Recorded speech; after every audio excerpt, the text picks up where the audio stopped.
It is the world that has been pulled over your eyes to blind you from the truth. It's you liberals who have lifted them up, Howard. Paul, you conservatives make a mistake. You can't afford to strangle hope in people. Without hope, people become dangerous. No, Howard. You liberals have let them invade our society. You give them jobs, political jobs. Paul, you missed the point. It's only the smart ones we move up. That makes it even worse. No, we have to move them up. If we leave a smart one in the ghetto, he might develop into a leader against us. But if we raise him up into white society, we neutralize him. It really boils down to our ability to accept. We don't need pessimism. What he means by pessimism is resistance. And that's what COINTELPRO was all about, stopping the resistance. I know you're out there. I can feel you now. I know that you're afraid. You're afraid of us. You're afraid of change. We hide it in plain sight. One of Plato's greatest works was the allegory of the cave. I feel in order to understand the political matrix, we need only to look into this allegory. We first have to open our minds to the possibility everything is not as it seems, that things we've always known to be truth may be lies. For if we can't perceive the lies we've ingested, we can't see the bars on our mental conditioning. For that is how you walk out of the cave and see the political matrix.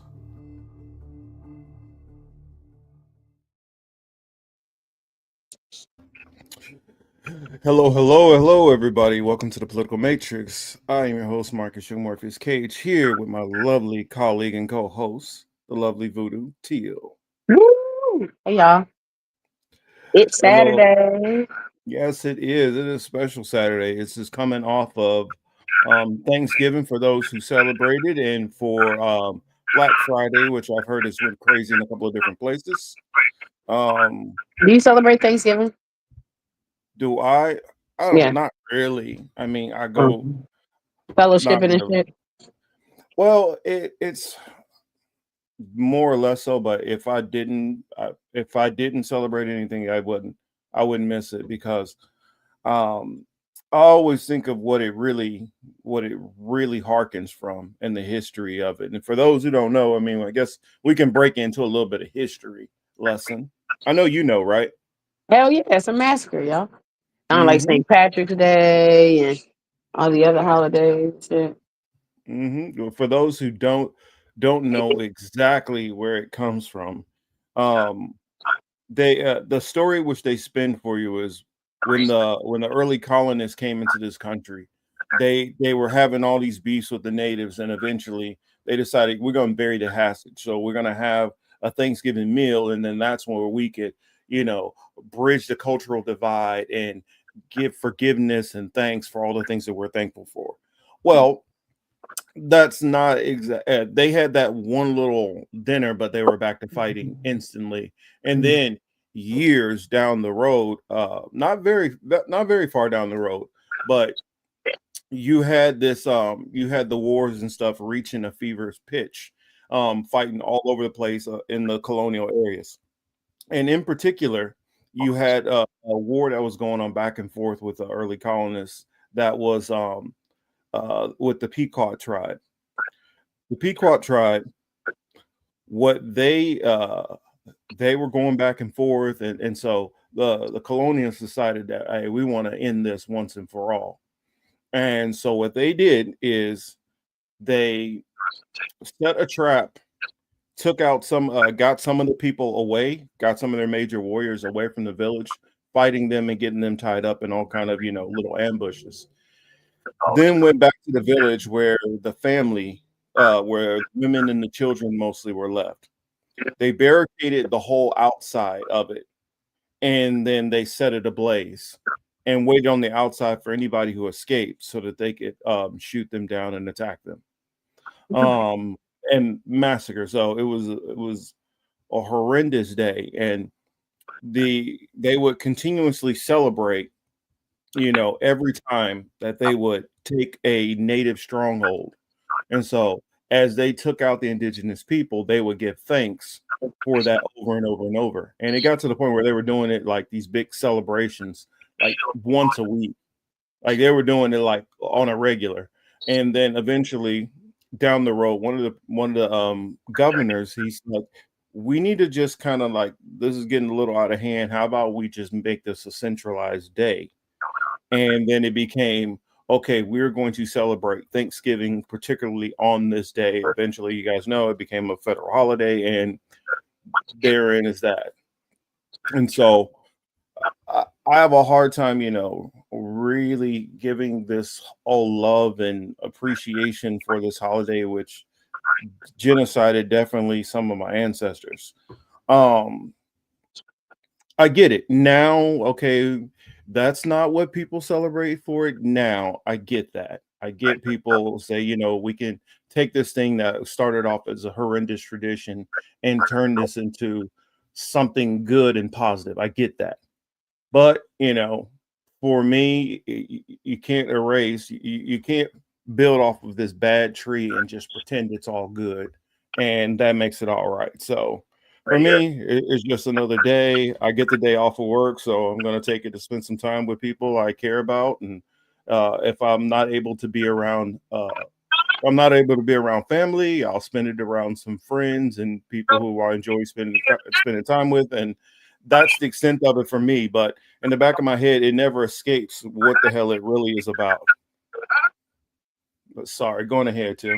I'm the woke person in my family, so I make the jokes. Like, for instance, instead of me saying Merry Christmas, I say, hey, Happy White Devil Holiday. So of course, when it comes to Thanksgiving, I used to say, Happy Colonizer Day, you know, shit like that. But this year I changed it and I was like, Happy All This Shit Is Mine Day. Because that's pretty Says, much what they were doing. All this shit is mine. They went, knocked on your door, said, just want to let you know all this shit mine. Don't hold no resistance because all this shit is mine. yeah, I mean, I don't think you can look at the history of this country and not see the whole bloody trail that it's had. Granted, you can look at, always there's always good that happens amongst the bad, and there's always people who are fighting against this, and so history can be muddied, but a lot of times it's what the overarching result was. It's kind of like, if you had good, like if you were rushing across town to go and see a family member and go and give them all these gifts, your intentions were great. But in the meantime, you got into a car accident and you killed a family of 3. What's the overall result? Sometimes consequences outweigh what your intent is. So I'll say The shout out intent was to to give out blankets with syphilis. The intent yeah, was I wasn't gonna locking go one there. door and like what? There was Yeah, nasty intent in it. I ain't trying to hear that shit. yeah. I wouldn't well that I'm just saying overall, because there are certain people in history who they weren't on that side of it, but the overarching people who had the power, they was on, something else. So you get what I'm saying? And Yeah. yeah, I'm gonna throw a shout out. I see Uncle Warren was in the building. Hey y'all. No, I don't need fries, man. Oh, hold on. Oh my gosh. Hold off. And then I see Tom is in the building. What's up? Hey See, Jackie Tom. is here. Jim Anderson and Mr. Peanut Man. I'm not sure what Jim Anderson is saying lying revisionist is about, but I don't know. I don't know if he's saying that we're the lying revisionist or other people are lying revisionists. I mean, when these stories, this is the thing which has always been funny about me in this new make up your own, versions of history, that people forget that there are people's ancestors who have passed down these stories for generations. That, just because it's new to you doesn't mean that it's new information. So it's always funny to me. That ain't that but some white guilt. Shut up. Nobody cares. Next. That's like you just gotta be that one white person that goes, well, my family didn't have any slaves. Shut the fuck up. Shut up. Mm-hmm. Shut up. Says Goofy ass and hello. not Like, sure how long let me just put that up bigger. I'm not reading that correctly. It says, not sure how long people have been engaging in germ warfare. but weren't there incidents of people trying to spread bubonic plague? Oh yes, definitely. I mean, the whole germ warfare thing is not something that started with the Native Americans. That was going on definitely in Europe. That was something that Yeah, these people were slinging poo at each other. Shut the hell! Come on now. they would intentionally know that somebody was sick and send that person as a messenger. Yeah, biological warfare. White people That been way doing that this they shit. can send. Yeah, they were already using biological warfare in Europe for quite some time. Mm-hmm. I'm pretty sure that you can probably find counts of it in other civilizations, but Bro, bump that shit. Vikings would literally send flaming hot things of poo in their fucking catapults. What are you talking about? Yeah. But what I'm talking about outside of Europe. But as far as it being documented in Europe, it's very, very highly documented in Europe. Like that they had no problem, sending over. Well, because that's where a lot of poisoning and stuff like that was going on. So that's just another version of poisoning people, and that's their jams too. They quick to send that stupid shit over here. There are two civilizations which I've noticed that are very prominent on the poisoning thing: Europeans and Asian cultures. There's a lot of poisoning that happened in those, especially for higher ups. So, sending a whole thing of like boar that was infested was definitely something happened. Plus, just in general, I guess maybe it was more of a thing because in Europe it was so unhygienic, to be polite. The Moors had to teach y'all how to wash your ass, and that's ridiculous because your ass been on your body your whole life. Like some of the stuff that I saw, like here's the crazy part that you wouldn't expect though. Do you know that the royal families, that the actual royals were the ones who had the worst hygiene? Yeah, Like because the they would just average put makeup peasants, and perfume on. Yeah, they would just put makeup and perfume on once a year on their birthday. They only wash their ass on their birthday, nigga. You telling me I would only have had 35 baths in my entire life had I been a royal? yeah, I found Do that you know like how itchy your asshole got to be? I'm sorry, it's so, only 12 minutes in the show. But you know how no, itchy your ass? You ever not wiped your shit all the way and had to go somewhere and then get you later on in the day? Everybody had that issue. Think about that all year. What if it was day some of two? the stuff was like it was this video that's been kind of going around. It was talking about like literally naming some of the stuff that they would do. And it was like because it was considered royal that they would only use this one thing. So, not to be too gross, but when it was like a woman's time of the month, they would use like the same thing over and over and over and pass it down. And so you might have 100-year-old rag that the queen before you used. Your grandmama passed down her tampon. Yes. There you go. I said Yes, thank you for saying it. But that's no the problem. kind of shit that the royals were doing, like European royals, like fucking just. Do you understand? The whiter the face, the cleaner you look, but the dirtier you were. They we were talk about that part. They were talking about how bad a lot of them had lice and stuff like that, and it was just the royals were just disgusting. Like they used to sleep with the hogs and stuff like that, and that makes sense why some of these different diseases were passing back and forth. It's weird to me. Like most other societies, if you go through like a lot of the African societies, you go through the Native Americans, the royals, the people who were considered the royals and the leaders were the ones who were the most clean. And of course, the people who were out there working were a little dirtier, but not in European royal society. The royals were literally the most disgusting people ever. Sorry, I don't know how we got off on that tangent, but it's just white people being dirty. Speaking of dirty white people, can we talk about the Haitian Texan plot? We'll start there since we already ragging on white people. Whoa. We're not there yet. Not yet. Oh, okay. Let the people start getting in the building first. Oh, y'all ain't in here yet? Not everybody's in here yet. Wow. First 15 minutes. Not here yet? I was about to say, Nina's not here yet? Yeah, that's what I'm saying. Nina just got here. Oh, she just got here? Hey, yo. Uh-huh. Wesley said they had a deep connection to nature. Nah, I ain't trying to hear that. Even bears rub their back on a tree. Tom said they still are, which I don't doubt that. I think I know that they've gotten better because societies as a whole, it's 2025 and these motherfuckers. It's 2025, and these motherfuckers still arguing about using a washcloth. Well, Ain't trying to hear that. I Ain't trying to hear that.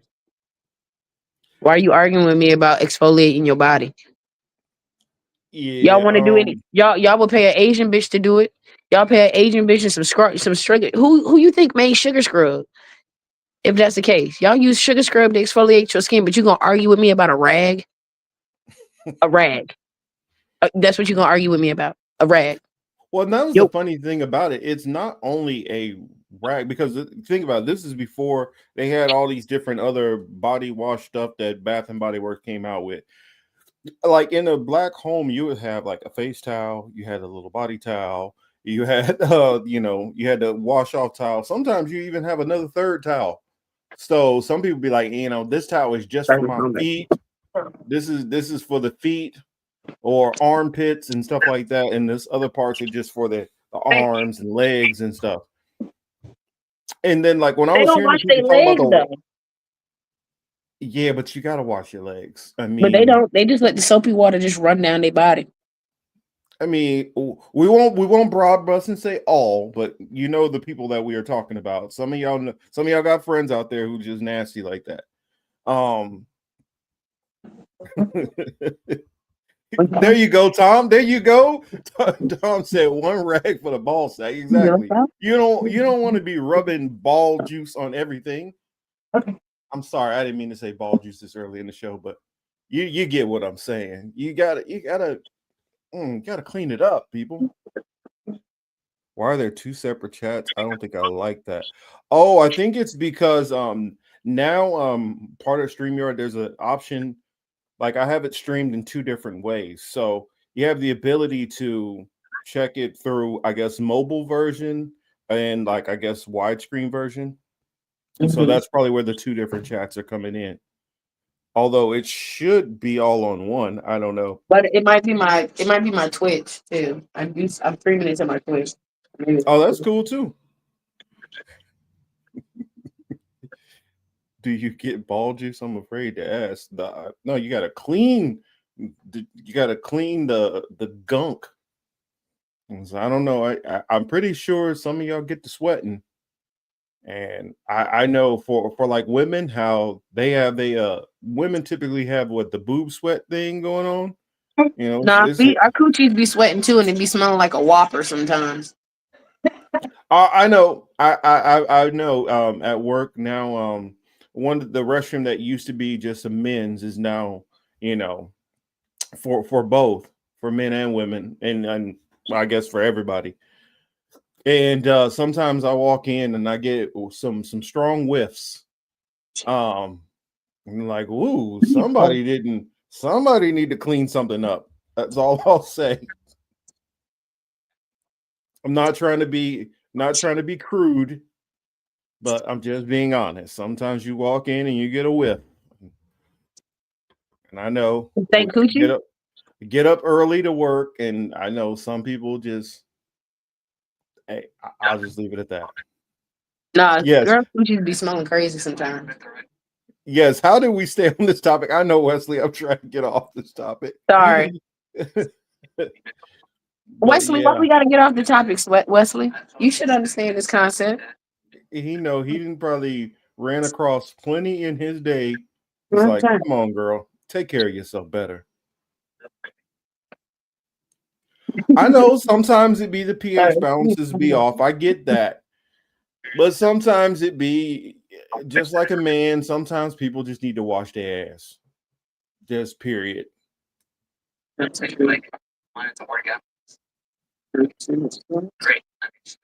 No, oh no. Well, I'm not talking about pooping at work. I'm talking about sometimes they go and pee and it's strong odors left behind. Just sometimes opening up, it's not always the cleanliest.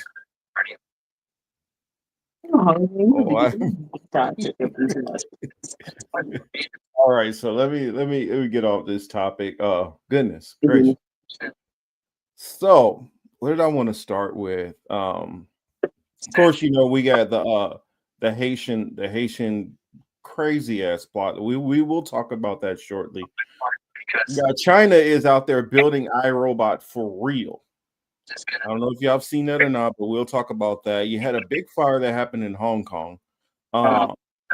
Kind of just wanted to show that a little bit, and then we'll get into wherever the show Started takes. arresting people for it too. Yeah, yeah, different foods that you eat can definitely affect your smells. That is a fact. Oh, I wanted to show this first. I don't know if y'all saw this clip or not, but I just want to show this for a reminder of these are the type of people who are running our government. Just a quick reminder. Just a quick reminder. These are the people who we have running our government. When I say I want to work with you, don't just got just. At the end of the day, Bernstein joins us now from the White House. Thanks so much. I'm mad at you can believe with all these other ones. I'm over here like that. Because we can print our own money. It obviously begs the question, why exactly are we borrowing in a currency that we print ourselves? I'm waiting for someone to stand up and say, why do we borrow our own currency in the first place? Like you said, they print the dollar. So why does the government even borrow? Well,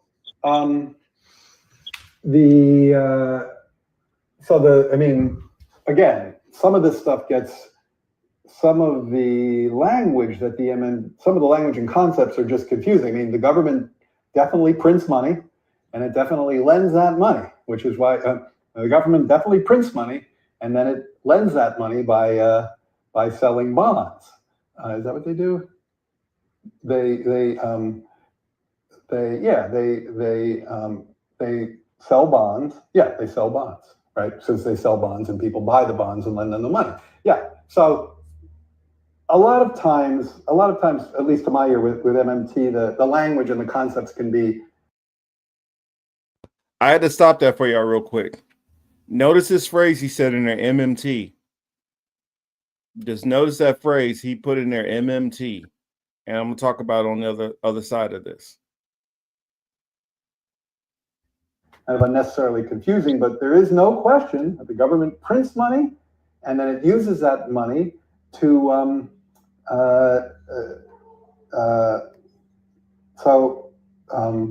let's see,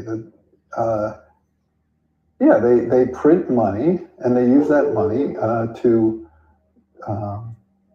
they sell bonds, they borrow. I guess I can't really talk. I don't get it. I don't know what they're talking about. Like, because it's like the government clearly prints money, does it all the time, and it clearly borrows. Otherwise, we wouldn't be having this debt and deficit conversation. So I don't think there's anything confusing there.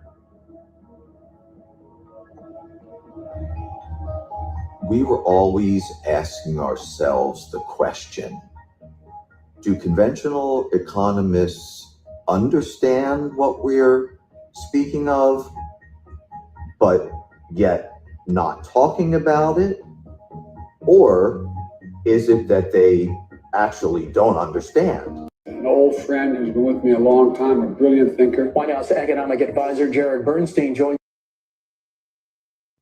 So I just want to get this straight for you, because I think I might need to play it one more time. So make sure we get it all. This was Biden's White House economic advisor, Jared Bernstein, who clearly seems to not understand a big part of economics while he was the economic advisor. Now, I just want to go through this one more time so you can hear. This man was supposed to be at this time an economic advisor, and the man who's talking at the end is an economist, explaining, like, do these people really understand economics and the economy, and or don't they understand it and pretending to be, or what's going on here? And I would guarantee you that you probably could throw the last 4 or 5 economic advisors up and you would hear similar things. The same with Treasury secretaries. I guarantee you, many of them you will see very similar interviews like this, because I think for the most part, most of them do not understand economics and do not even, these are people who I believe personally that they skated through college, kept good enough grades, parents were probably, legacy, and they automatically got to where they got to from networking and connections. And this is how these people got put into these places. And all they've done is fail up and never actually obtain the knowledge they need to for the positions which they've always held. So, it's kind of mind-boggling to me more than anything that I always thought like these people who were in these positions, especially as a kid, were highly intelligent, these smart, and just because they have these titles and degrees and stuff, it showed me that many of these people still don't know what the hell they're doing. I don't know, anything you want to say before I start again, Till? Okay, as a woman that always gets lied to by men, I love when a man look at you for an answer to validate they lie. Because the way that man looked at that interview and was like, yeah, because like we borrow money, right? And then we do it, we put it in bonds, right? When a man gotta ask you confirmation to their own lie, you know you got him chopped up. And that's like my favorite part of the whole thing is when he starts asking and answering questions when he's getting asked a question. Any person that will ask you a question when you get asked a question, they finna lie. Yeah. And that man said, yeah, because we print the money, right? And then we got it, okay? And so now we got the money that we printed, right? And then we make bonds, right? Like, why are you asking me, nigga? This your job. Exactly. You had some confirmation. And the weird part about it is the feel of the interview, it almost feels like a got you question. Even though it's not. This dude was just asking a simple question and he completely fumbled on something that should have been like 101. It should have been easy for him to nail. But here, I wanted to play it one more time so we can just listen to this dude fumble through this shit again. This is now from the White House. Thanks so much. The U.S. government can't go bankrupt because we can print our own money. It obviously begs the question, why exactly are we borrowing in a currency that we print ourselves? I'm waiting for someone to stand up and say, why do we borrow our own currency in the first place? Like you said, they print the dollar. So why does the government even borrow? Well,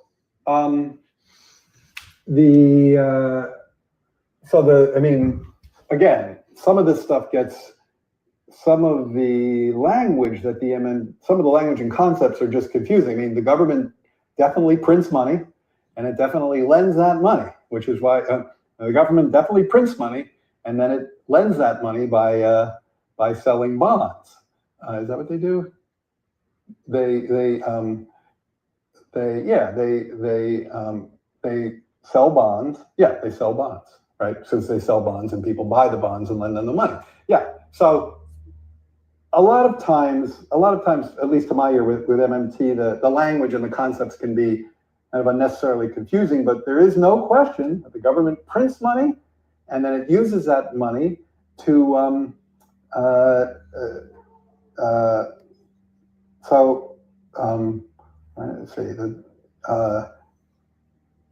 they print money and they use that money they sell bonds, they borrow. I guess I can't really talk. I don't get it. I don't know what they're talking about. Like, because it's like the government clearly prints money, it does it all the time, and it clearly borrows. Otherwise, we wouldn't be having this debt and deficit conversation. So I don't think there's anything confusing there. We were always asking ourselves the question, do conventional economists understand what we're speaking of, but yet not talking about it? Or is it that they actually don't understand? An old friend who's been. Now, for those who seem to be just as confused as him. I can explain it very easily. Um, Say, do they print money now? Yes, they do print money now. The amount of money needed is way too much to print. They just type in numbers on a computer. That's a big part of it. Shout out to my friend Lucy, I see out there. Shout out Blue Moon Red Wine. But here's what happens. They don't have the money anymore. And so the money that's coming in is sent to pay portions of the debt and services that we have going on. So it's mostly playing into the debt, and then we're paying on the interest, not playing on the principal. So anybody who's had a credit card or had any kind of student loan debts, you know what happens when you're just paying on the interest and not the principal. What that means is your debt is still accruing. You're just paying enough to keep the bill collector off your back. So what we're actually doing is when they print this money, that is to keep actual physical currency in circulation for the average population. But here's the big bomb, which he dropped right there, which I don't know how many people caught on to it or not, is he basically acknowledged that America is using MMT. That basically we've been running on MMT. And if he's saying it like this, more than likely they've been secretly running on the MMT a lot longer than people understand. Now, so do you know what MMT is? MMT is modern money theory. And how modern money theory works is you are able to use and spend as much money as you possibly want. Exactly, since the 1970s. You can use as much money as you want. And the reason why that works is because we have military power. Because of our military power, it gives a stranglehold on other markets that basically makes it where, okay, our economy stays the top economy in the world because of our military might and trade deals that we're able to foster. Therefore, all that money that's in circulation is only backed by our military might and the petrodollar. Once one of those two things is compromised, whether it is the petrodollar, where other people can use that petrodollar, once that money starts to go into their systems, it would drop the price of most of their goods, making the money in their pockets worth more money, i.e. the cost for, i.e. what happens for a lot of us. If we didn't have the petrodollar, and what I mean by petrodollar, it's not actual dollar bills. It's basically being able to get our oil at a cheaper price than other countries around the world, making our goods cost lower for our cost of living in particular. When it gets to other countries, since they don't have a lot of these deals, perfect example, when I lived in Italy, Italy didn't have like a great deal. They were getting their oil out of Libya at the time. And so it made their oil prices very, very high, meaning most adults, I'm talking about 30s, 40s, 50s, are still living with their parents. Or it's either you live with their parent and you have a car, or you don't have a car and maybe you can afford to have your own apartment or house. That's why you would see many, many people in some of these countries in Europe who don't have the greatest oil deals. They're either living with their family up until marriage or end up staying with their family even after marriage. And you have that in high cost of living parts of the country in the United States. Of course, you have that, i.e., where I'm at in California. But MMT lets you work outside of the normal rules of economics. You don't have to actually, add versus subtraction and division necessarily doesn't matter. It's might makes right. And so you're able to forcefully get these reserves in and tell people you need our American you need our customers in America. So therefore, if you don't want to deal with our customer, if you want to deal with our customers, you're going to ignore our debts or this and that. And so MMT allows you to operate outside of normal addition and subtraction because you're able to manipulate the markets through your control of certain goods and trades and with your military might. Sorry if that was a long-winded explanation. Hopefully that made sense. I don't know. Your thoughts, Chill. I don't know if you're there. Canada, man, back to Africa. What does that mean? I don't know. Please specify. Oh, we might have a troll in here from my Twitch. Who knows? I don't know. I'm like, what does that mean? If you're trying to say insult, be clear with your full insult. Say, you two back to Africa. That make more sense to just back to Africa. I don't know what that means. Hi, baby. Bless their heart. Yes, I gotta help you troll me. Come on now. I know, like, come on now. We gotta help you be a racist. Come on, you gotta do better than that. I mean, I can teach you. I'm really good at it, but come on now. You gotta do better than that. But, you know, I guess that's what you have going on with that Haitian plot, stuff like that. Anyway, but that's kind of the little thing I wanted to explain about what was going on with Bernstein and many of them there. They understand addition and subtraction now. If we were still dealing with supply and demand and actually dealing with, you know, actual real fiscal matters, then they would probably be able to understand that. But MMT is not dealing with actual numbers. MMT is dealing with might versus right. We have the fucking biggest military. And so at any point in time, we can go in and extort other countries. We can use our CIA to go in and coup governments and then get better deals.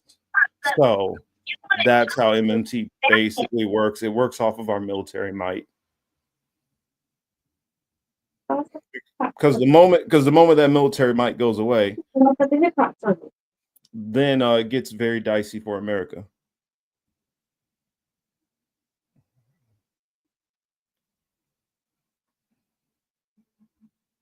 Oh no, did you have anything to say, Till? Okay. Then I'll go on. Yeah. I'll go on to my, because I remember a couple of years back, people were talking about MMT, and they were pushing MMT. And it's like, in reality, we kind of already have MMT, and we kind of always been on MMT. That's the reason why when I hear people talk about the deficit, and we need to cut this for the deficit, that's not what you're doing. You're not cutting anything for the deficit because you're not going to ever recoup that money. I mean, we're approaching 40 trillion in debt. And think about, who do you owe this money to? And because I think Till, you had sent me a video, and somebody was like, one of the guys in there asked, well, who do we owe this money to for the deficit? Well, yeah, and they got the all that shit. You know, the volume goes down. Well, we owe Japan owns some of our debt. China owns a big portion of our debt. You have various other small countries who own a little bit here and there. Private equity owns some of our debt. And so hold on, let my phone charge. I'm gonna call you back. That's not me, Marcus. Sorry, that's my net. Oh, okay. Obviously. Oh, my bad. Right. But no, we Japan, we owe China, probably Korea in some aspects. India. Yeah, correct. Wesley said this earlier too. Yeah, India definitely owns some of it. Modern money theory happened when they took us off the gold standard, exactly, and that was a way where they can start extorting the gold out of this country. Because I believe that the powers that be felt like this country was going to collapse probably sooner than now, and I think they've been preparing for that collapse. And so that's the reason why, if they can get as many things on digital format, Well, they can speaking of take the collapse, physical reserves. France is going through a big issue right now. Mm-hmm. Banks are bankrupting, you know what I'm saying? Restaurants are being burned to the ground, riots and protesters and stuff like that. Well, Nina, you asked, who does the World Bank owe? The World Bank they don't owe anybody. They're not in debt. They're not in debt. They're not. No, you got to find out who owns the World Bank. That's the better question. Because then you find out who most of these people actually owe. That's all I'll say there. Says, I think the UK owns some of your debt. Yes, they do own some. But it's not a huge amount compared to like in fact, I'll pull it up real quick. I want to say number 1 and number 2 are definitely like China, Japan. It's mostly Asian countries. Because let's see who owns. Let's see, America's. Yeah, Is that gonna be it on it?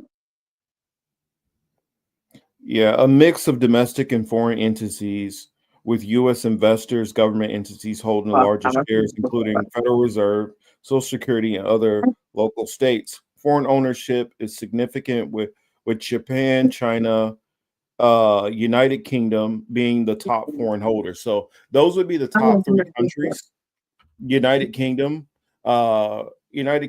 Japan, and China. But most of this is owned through private investors. That's where the whole bonds and stuff comes in.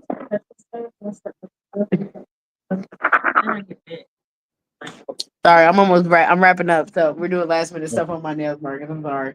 Okay. So we got snow in Illinois. Yeah, I figure it's about that time.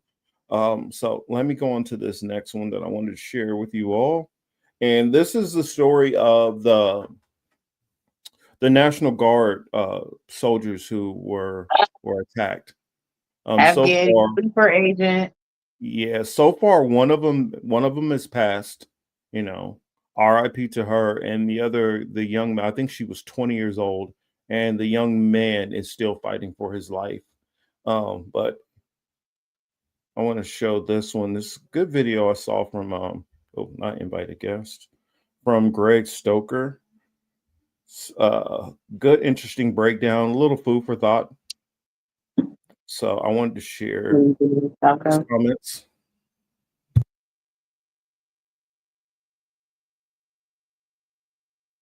Profile act of domestic political violence perfectly reinforces the agenda of the administration. And I don't want to be that guy, but this whole National Guard ambush right outside the White House thing yesterday would be a lot less sketchy if the shooter, an Afghan national, hadn't worked with Joint Special Operations Command and the CIA for 10 years. It would also be a whole lot less sketchy if Trump didn't say this 2 months ago. We're going to keep Bagram, the big air base, that one of the biggest air bases in the world. Reasons we want the base is, as you know, it's an hour away from where China makes its nuclear weapons.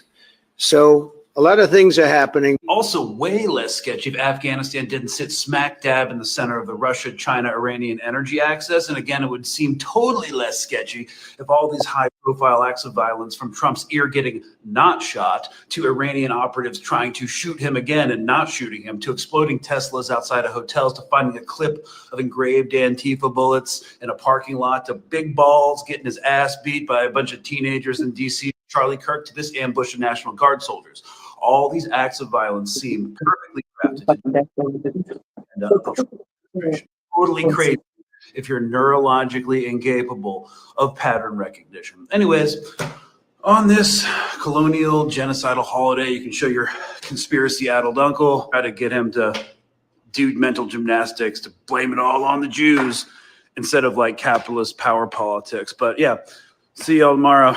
So it's kind of crazy. So, and that said, I won't say I 1000% agree with Greg there, but I do agree with him for the most part. Why? I'm not putting a pumpkin. Excuse me, Marcus. All right, so the first point that I wanted to build out is the fact that like a couple weeks ago, maybe a month or so ago, we found out that Trump was doing all these renovations in that fucking Idaho ass goddamn what's your face? The base in Idaho. Oh, you talking about with the Afghani base in Idaho. Yeah. You see what I'm saying? And then this happened. I also think, well, the first thing that he said after this is that he was going to freeze up what was it, immigration. And the next step after that is he's going to go back and review people who have recently migrated to this country from 19 different countries. And so I think Yeah, you know how I always say most of these things is not one thing, it's always multiple things, right? It's always multiple reasons why they do this, multifaceted. I think it helps with his people who are trying to limit immigration, trying to find more reasons to deport people. Another way that this helps is it gives everybody a, oh, we need to be scared, and you know this is a time where instead of being against each other, we all need to bond together as Americans and say, hey, we're all on the same team, especially while Trump's approval ratings are keep going lower and lower. It also helped for people who are MAGA, who are kind of like kind of feeling a little way towards Trump, to kind of maybe soften them up and get them back in the camp. But at the same time, just like Greg mentions is here, it Bagram Air Force Base, it allows them to be able to keep a watchful eye on things that are going on in the Asia theater, mainly China and their nuclear program, because they're sitting right there. On top of that, it also gives an eye onto the Taiwan situation, the semiconductors, and it's just multiple reasons why them sitting right in that area allows them to do multiple things. Not to mention, facilitate terrorist attacks and things like. Oh, I didn't mean that they facilitated terrorist attacks. I just means that if things were to happen with, you know, groups who originate out of Afghanistan, Al Qaeda, what's the other one that I'm thinking of? ISIS, things like that. Who knows? Maybe it gives them a little bit more leadway and room to operate. Digging the artistic lens for two streams glitching. Okay. But yeah, it's just a lot that's going on with that. I personally agree that I think he was wrong on the last part. You guys get which part I'm talking about, but I think he's right about the fact that this is definitely CIA motivated, and for some of the reasons why what's going on. Am I Do I believe that like they were trying to take these young people out purposely? I can't say that for sure. I just know that sometimes they will, in my beliefs, collateral damage is okay when trying to go for a narrative. And so a narrative that all of a sudden we're unsafe from foreigners is a reason to kind of boost the whole Trump immigration or mass deportations, and worry about the immigrants, and boost xenophobia. That's where I think some of this stuff comes in. But there is always that small percent chance that, hey, this guy who was working with special operations in the CIA for more than 10 years, that he just snapped. I more than likely think that it's always more to it than that. But I don't know. I'll leave you guys in the chat to tell me what you think. Do you think that this is just this guy all of a sudden had grievances towards the United States and decided he was going to do this attack? Or do you guys feel there was a possibility it was a false flag? What do you think was going on? I'm curious to hear you guys' thoughts on that.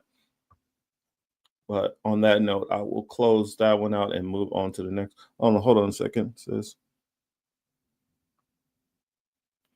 Let me read Lucy's comment here. I guess I missed it. It says, regardless, it does show that the government could forgive debt if they wanted to. They just don't because they want people to join. Oh, without doubt. Without doubt, by keeping people impoverished, that keeps people funneled into the war machine.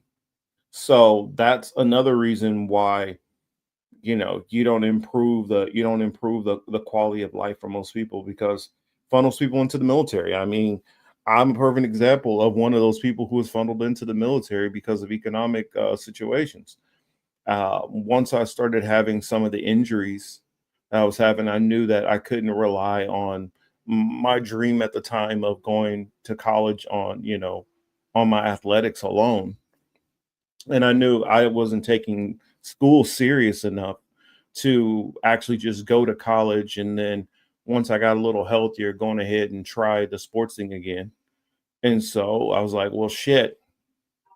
I put all my chips in on at least, playing college football, or at least one of the other sports pathways, whether that was track and field, something. I figured sports would be my ticket to get me to college. And then once I got to college, yeah, then I can focus on what I want to do with myself. Well, when injuries kind of take that option away from you, a lot of times, and you don't have any college money, it lends for many of us, especially in like lower income areas, to go to the military.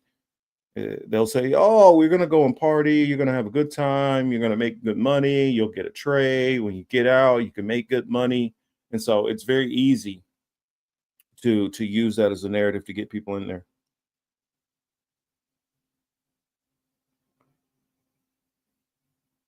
So let me close that one. See what what y'all are saying in the chat. Sabby Sabs did a special report on it. It shows the guy who did it was being searched on Google well before the incident, just like Charlie Kirk. Oh yeah, I hear you. I definitely hear you. Hold on a sec. Camera's a little crooked. Pulling. There we go. Says Blue Sky says they're flopping comically.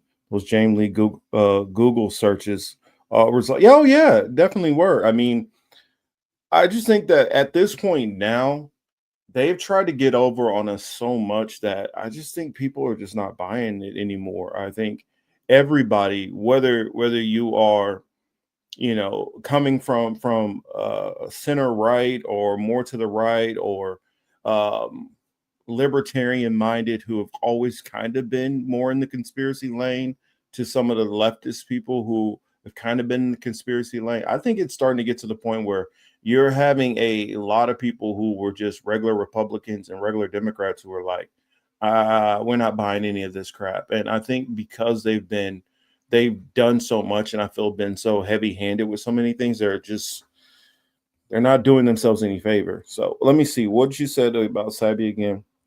Sabi Sabs did a special report on it, and it shows the guy who did it was being searched on Google. That's right. I just read that. Just like the Charlie Kirk shooter. Oh, I don't know. I have to check that one. I haven't seen it. I've seen Sabi's been doing some interesting stuff lately, so I got to see. I got to see what that is. Plus, I don't know. These days, I've been paying more attention to other things, so I haven't been following as many other fellow content creators' work. So, but yeah, I see Sabi's been doing some interesting stuff lately. They know who and where they are.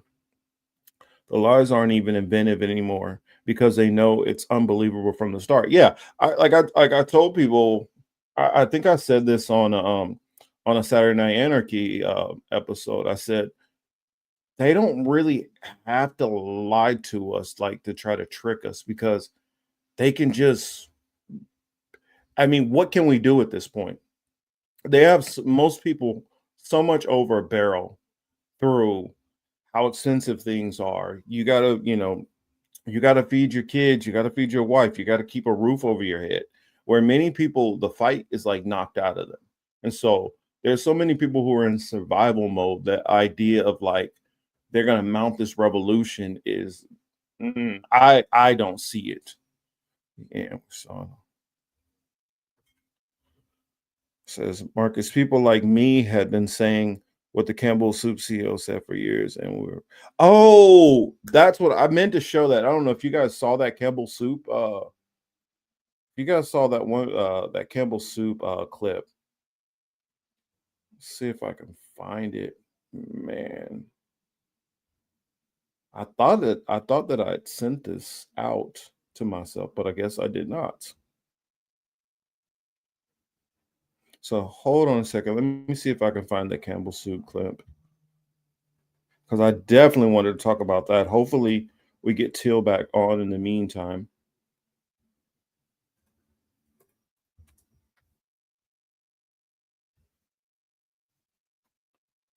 Let's see, videos.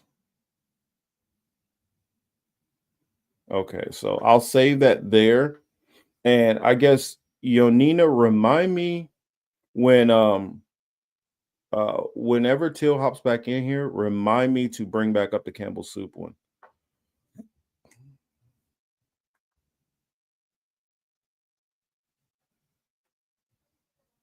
Yeah, I'll get some interesting comments. Definitely agree. Definitely agree. Yeah, but I'm gonna star that comment that you say, Yonina, there. And I got the Campbell soup ready because, especially since Teal is Teal food is a big part of what she does, and being a chef and everything. I definitely want to wait until she's in here. Oh no, feel like my new shirt. I don't know. For my movie nerds out there, hopefully you guys love Rocky back in the day. Let's see. So I guess I'll talk about the fire in the meantime. It's pretty tragic. Man, I got 2 videos up for that. Oh, yes, I do have that up twice. Let's see. Yeah, I saw this on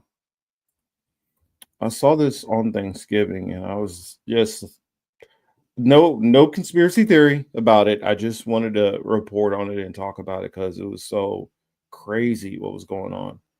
But here, let me share my screen for those who did not see it.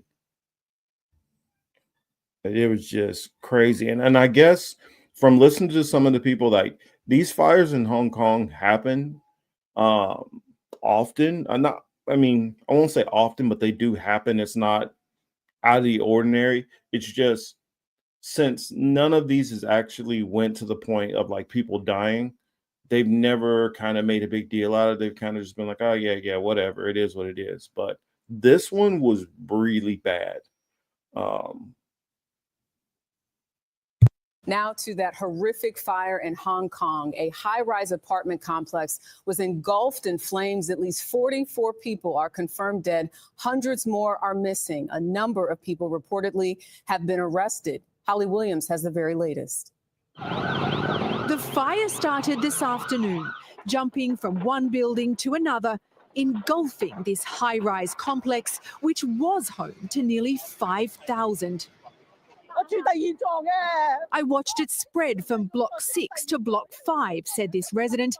It burned all the way without anyone hosing it down.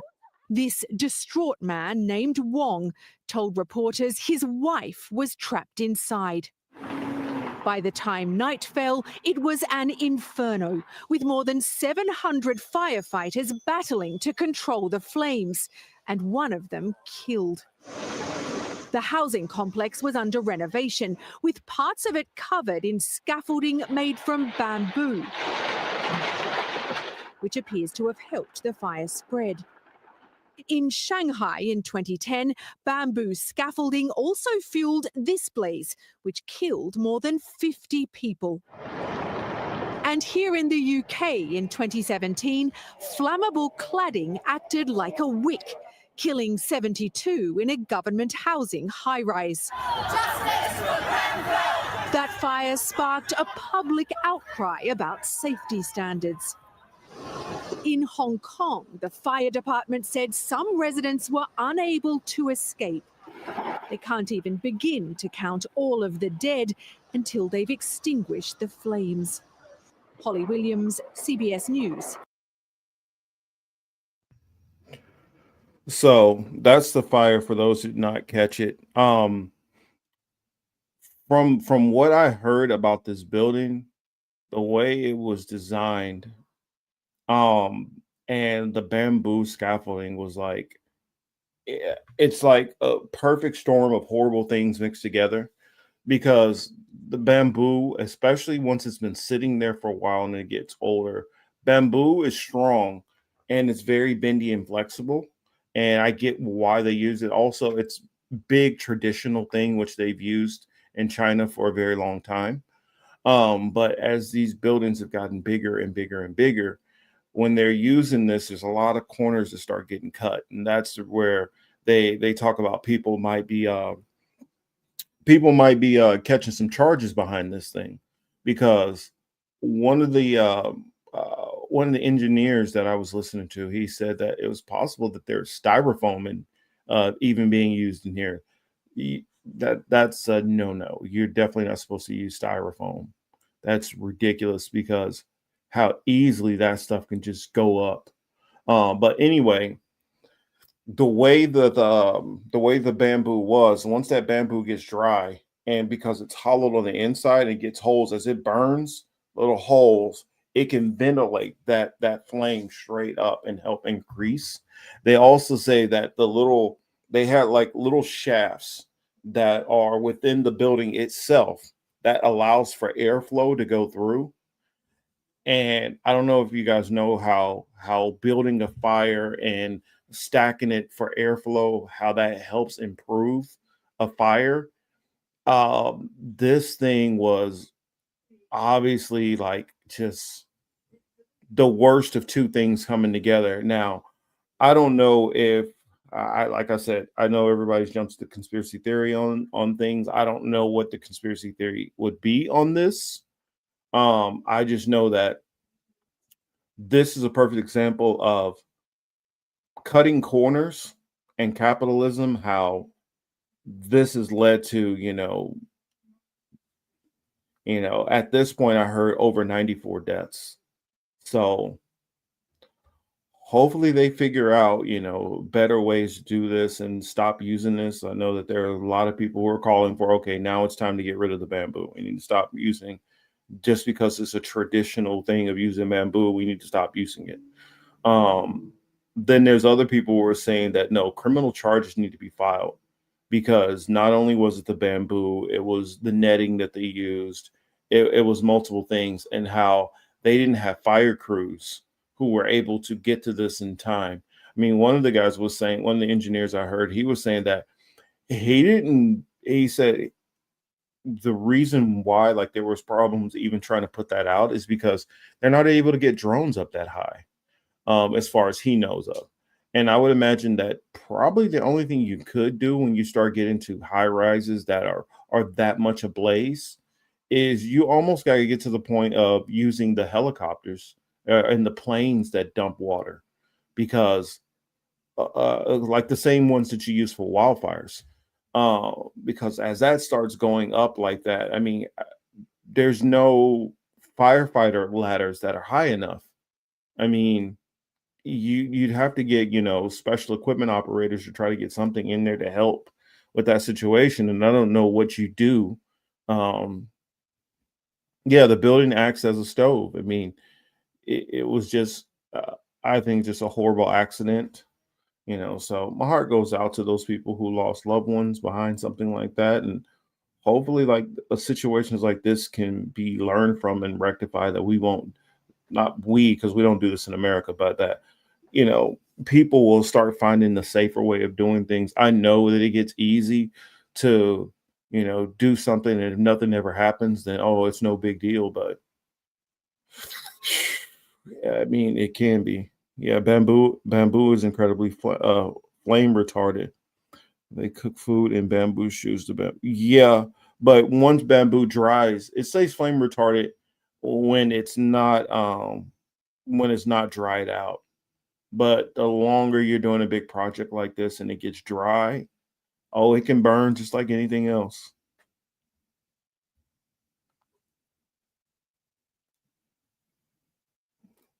Let's see, what was that?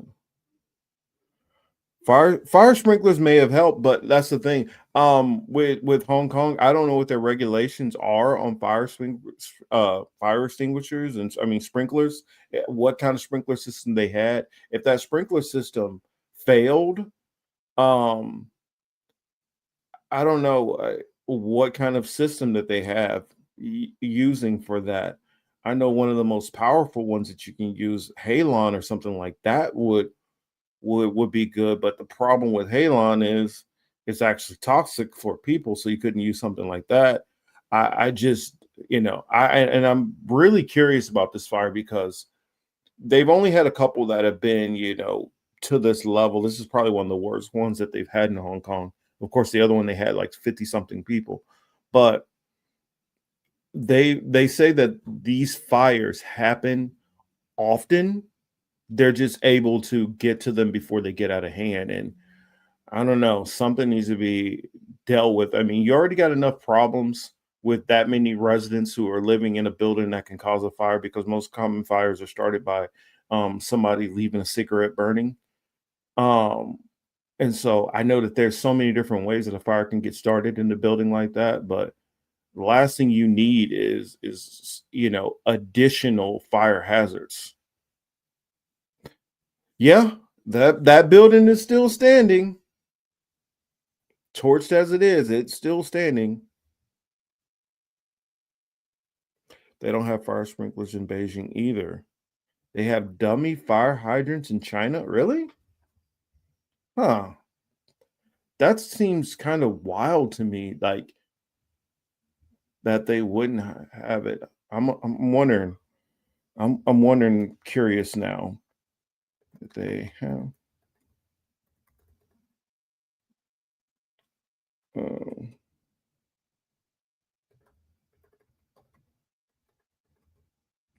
in Hong Kong. Let's see. What does it say? Yes, Hong Kong has fire sprinklers, but whether a specific building has them depends on its age and type.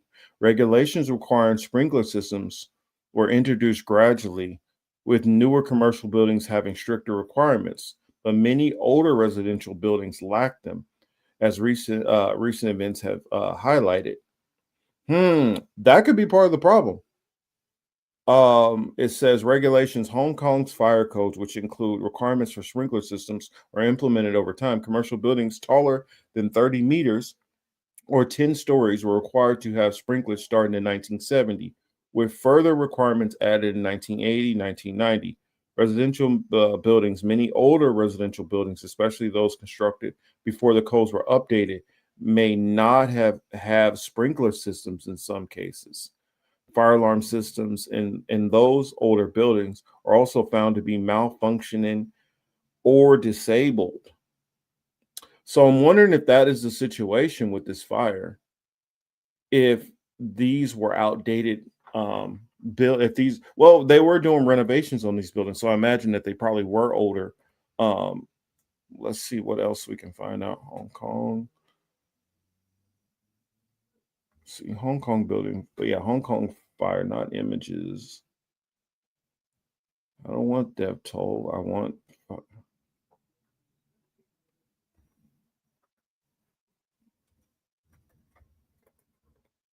And I'm looking at the building. I'm imagining that these are older buildings.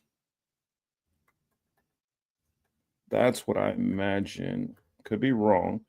I'm saying maybe at least even that these buildings might have went back to possibly the 80s. It could be older than that, but I'm just curious. Did that building have no? Ah, no. The recent Hong Kong high-rise fire spread rapidly and killed many people, but the buildings were not equipped with them. The buildings were constructed before new regulations required mandatory sprinkler systems, and it appears the fire began in Staffico. Yeah. So that's why it got so bad so fast. They completely did not have a sprinkler system in there at all. Ooh. Well, that almost sounds like that's something that China needs to be doing ASAP, going through all these older buildings and equipping them because this could be a horrific situation if things like this continue on. Mm-mm-mm-mm-mm. Yeah. So what was it? You say they won't. I mean, I can get that they probably won't. I mean, it's probably expensive to go through. Well, not probably expensive. I know for a fact that it's expensive. And it takes time for you to do a sprinkler system that connects all the way through the building. You, for one, are going to have to go through the whole entire building and put in that piping. And it's definitely going to be expensive to retrofit that into all those buildings. Just buying all the materials in general is already pricey enough. So, unfortunately, what this sounds like to me is they might have a situation where they might have more of these coming. Yeah, it does sound bad. It sounds like they're probably just not going to. I agree with you, Yonina. They might just won't because it'd be so pricey. It, yeah.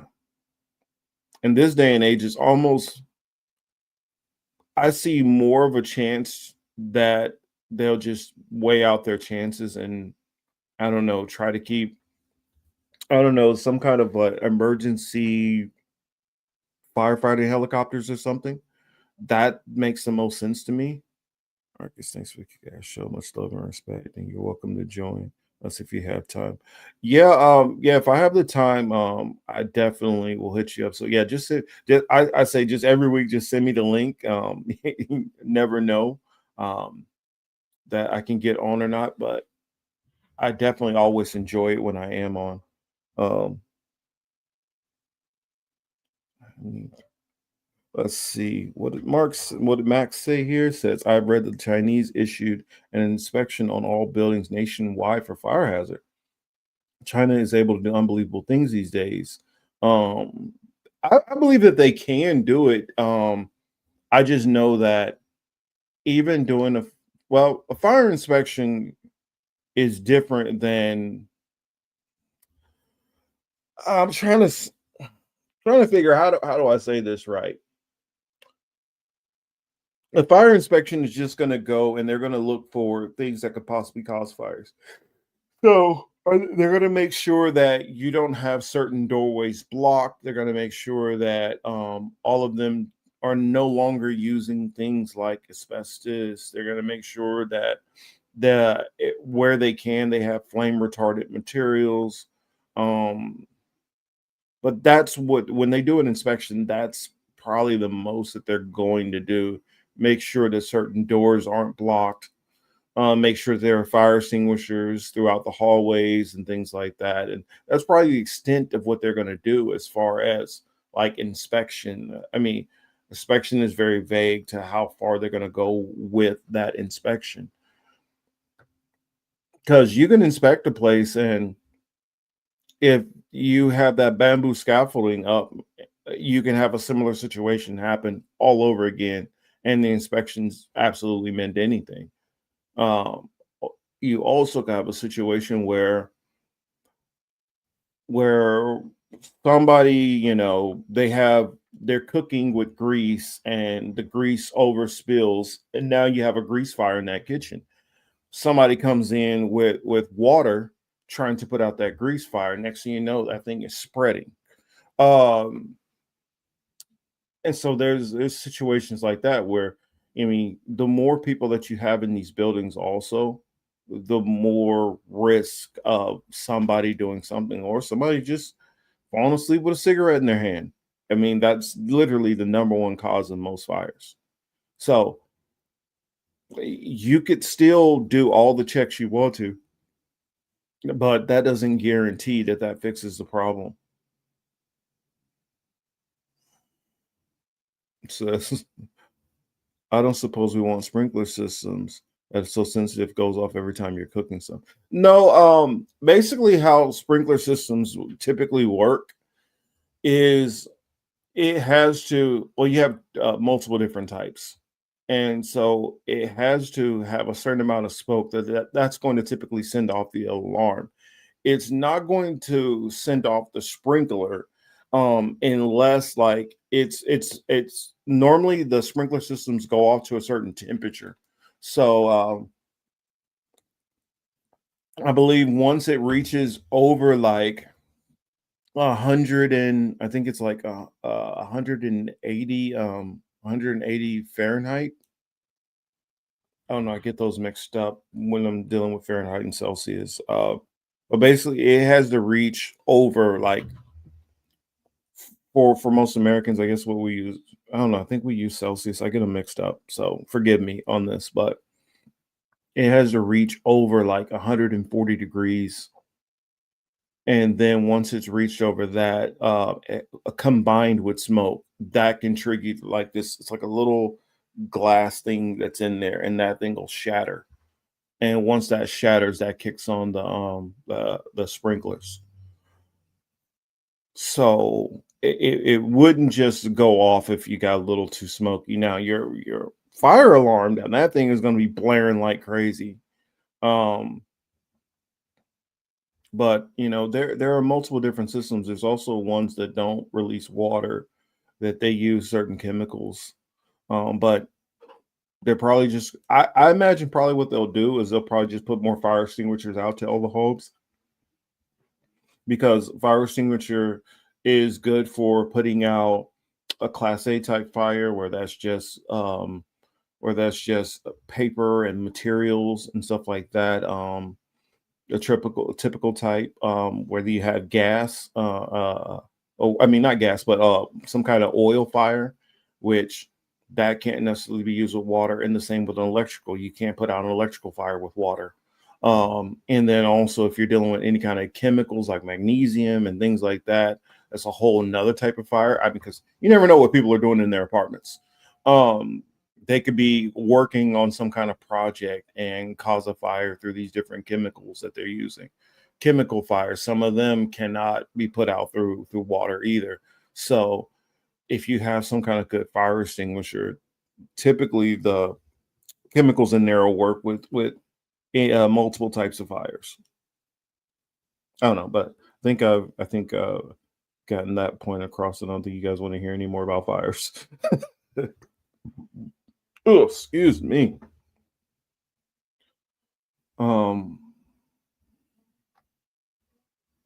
So I guess I don't see Teal yet. I guess I'm gonna have to probably go on to this next story.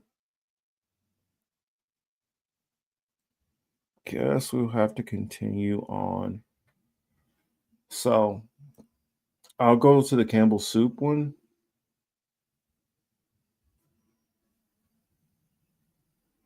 Play this. Let's see if I can find this video to play. Hold on a second here. Really? They showed a Campbell Soup commercial before? Wow. That's wild. Hold on a second.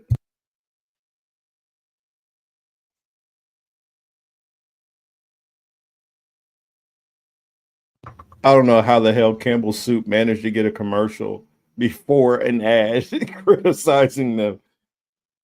Somebody in PR department needs a raise because they're on their stuff. But here.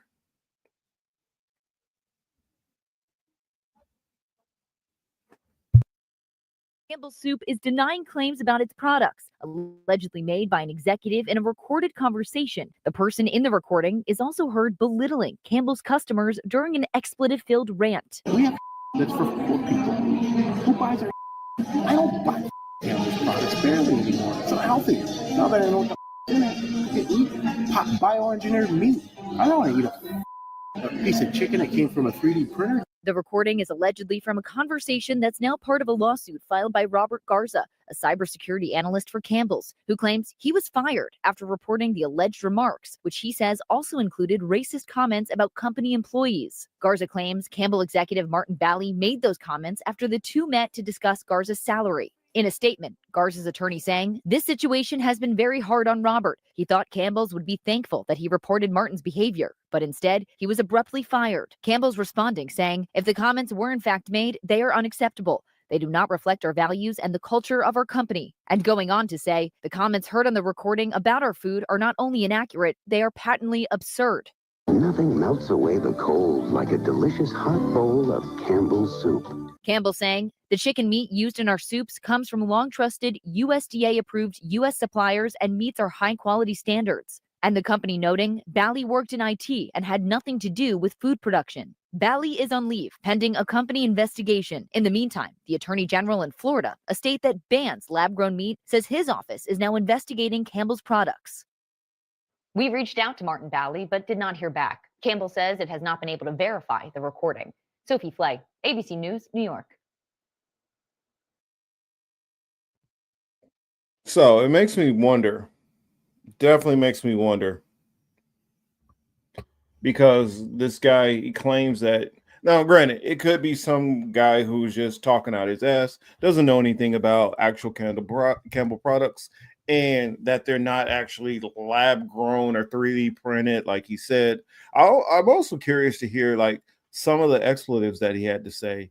It's just weird to me that in a corporate setting, somebody would be talking with somebody that they're not super familiar with and be so forward to say some of the things that he's saying in there and be so disrespectful. Sorry, I'm gonna put a little sugar in my coffee. A little brown sugar. But I don't doubt that those comments were real. He's like, oh, we gotta investigate to see if the comments are real. It shows you obviously the culture in that company, that first response is to kind of circle the wagons and defend their guy instead of listening and hearing them out, and to kind of say, okay, we're going to be neutral on this. We'll sit back and we'll wait till we thank you for the information and we'll get back to you, instead to be antagonistic to this guy. Now, I don't know. We're hearing this third party from this lawsuit or whatever, from this story. We don't know for a fact what was the actual comments that he said. We don't know if he could be kind of, putting it on a little thick for his lawsuit, which I tend to normally believe the people who are on the other side of the corporation because of my biasness against corporations in general. But that said, guy could be laying it on a little thick. Oh, well, they were just so mean to me when I told them, and that could be true. I don't doubt it, but it could be a little BS. But what I will say is, I do think an investigation definitely needs to be looked into, and plus, we all need to be trying to avoid eating this kind of crap in the first place. Even if it isn't bioengineered, even if it isn't, CD printed, 3D printed meat, the fact that the way this stuff is made, just in general, assembly lines and all that, it doesn't do well for the average person who is trying to do business and make their own soup and stuff. We need to be going to more local people and going that route instead of just this processed canned crap, which has a ton of sodium in it that is not good for you. Back in the days, it used to be like, oh yeah, go ahead and I'm eating soups and salads and that's healthy. And it used to be, but a lot of this stuff is just crap. It's not good for you. It has probably tons of chemicals in it. In fact, that's homestyle. I'm gonna look up Campbell Soup's homestyle chicken noodle right now.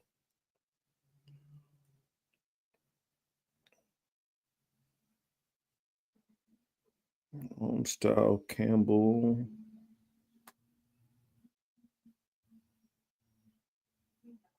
soup ingredients. So let's see what it says for its ingredients. Says AI says homestyle chicken noodle soup ingredients include chicken stock, chicken meat, enriched egg noodle, carrots, and celery, along with various seasonings and additives. That's where they get you the dangerous stuff, like salt, chicken fat, yeast extract, and natural flavorings. Let's see. Look, I want to look at the extra ingredients. Other ingredients. This is because see here they trick you with the primaries. Oh, chicken stock, chicken meat raised without antibiotics. Yes, that's great for you. Enriched egg noodle contains contains wheat, eggs, egg whites, niacin, ferrous sulfate, thiamine mononitrate, riboflavin, and folic acid, which ew, all that doesn't sound that good. But when it gets down to the other ingredients, salt, chicken fat, water, monosodium glutamate, which is MSG, yeast extract, onion powder, dried onions, natural flavoring, dried parsley, beta carotene for color, soy protein isolate, sodium phosphate. It got a lot of preservatives and crap in here that I just don't think is health for you in general. So try to stay away from that crap. The Can I Have a Campbell is in which I noticed something in just this one that I pulled up now. I didn't know which story I was pulling up on this, but you notice just how CBS they made it so like favoring even though it's being critical of CBS, how they managed to they show the commercials and the propaganda and they really frame this from a narrative that Campbell soup, we can trust good old Campbell soup. That well, this is almost like nothing to worry about. Whereas, no, you shouldn't frame this in this nice, friendly way.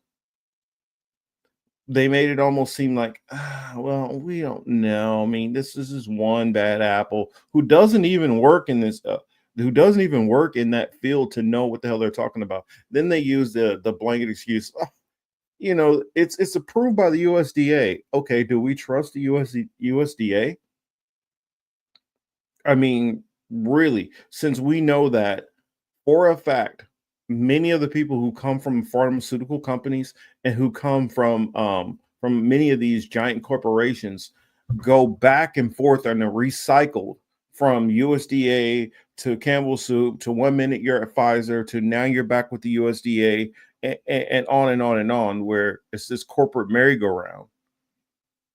How can we know for a fact? I mean, knowing that the USDA, a big chunk of their budget is funded by private corporations, many of them in the food and drug drug kind of circles, whether that's Johnson and Johnson, Procter Gamble, whoever. So I say don't trust any of this crap in general. Try your best to stay away from these canned goods, and outside of saving it for emergency situations, if you can't like can your own soups and have a deep freezer, like I don't have that. There's no way that I can store up my own homemade soups forever.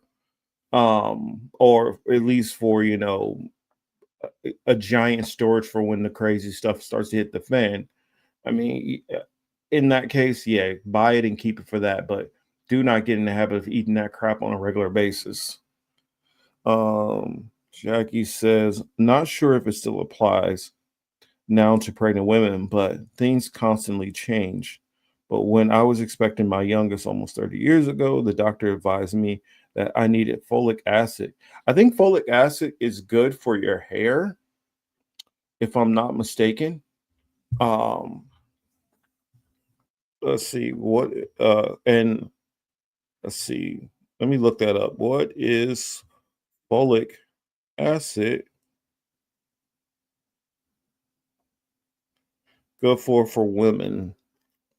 Offers numerous benefits, especially preventing neural tube defect in pregnancy by supporting a baby's brain and spine development. So folic acid, I guess, can be good for you, especially pregnant women. Hamza says, what did I miss so far? You've missed about an hour and 30 minutes worth of show. I don't know how to sum that up exactly, but you missed a couple of things. But hey, it's here on the internet. It's not going anywhere, so you can always catch it later. Political measures. Did you know that the FDA approved clone meat for sale back in 2008. Yes, I do remember reading a story about that. I think there was even stories where a congressman was trying to get it where it's legal to be able to sell clone meat without telling people. So that's the reason why I'm like, yeah, don't trust any of these corporations. Look this stuff up. Thomas says, damn, I often take Campbell's soup in the field for lunch. Well, back to hunting and making jerky. Yeah, I would say, honestly, if you know how to make chicken stock, I would say make some chicken stock of your own. Going ahead and probably just like freeze that chicken stock. And then every now and then, you just grab you some, you just get you some carrots, some celery, dice you some onions, throw that in there, boil you some chicken, and toss that in there. Have your own chicken noodle soup. That would be far better and far healthier. A little onion powder in there, a little bit of garlic, and you're good to go. Yeah, it's not that hard, Thomas. It really isn't. I definitely think it's a much better way to go. Um, a lot of this stuff, like I've learned how to make some of these things from actually reading the ingredients on some of them and just separating out all of the crazy chemicals that you normally hear in there, because all these chemicals typically, for the most part, are just additives. And that's how they're able to make this soup and it sit on the shelf for so long.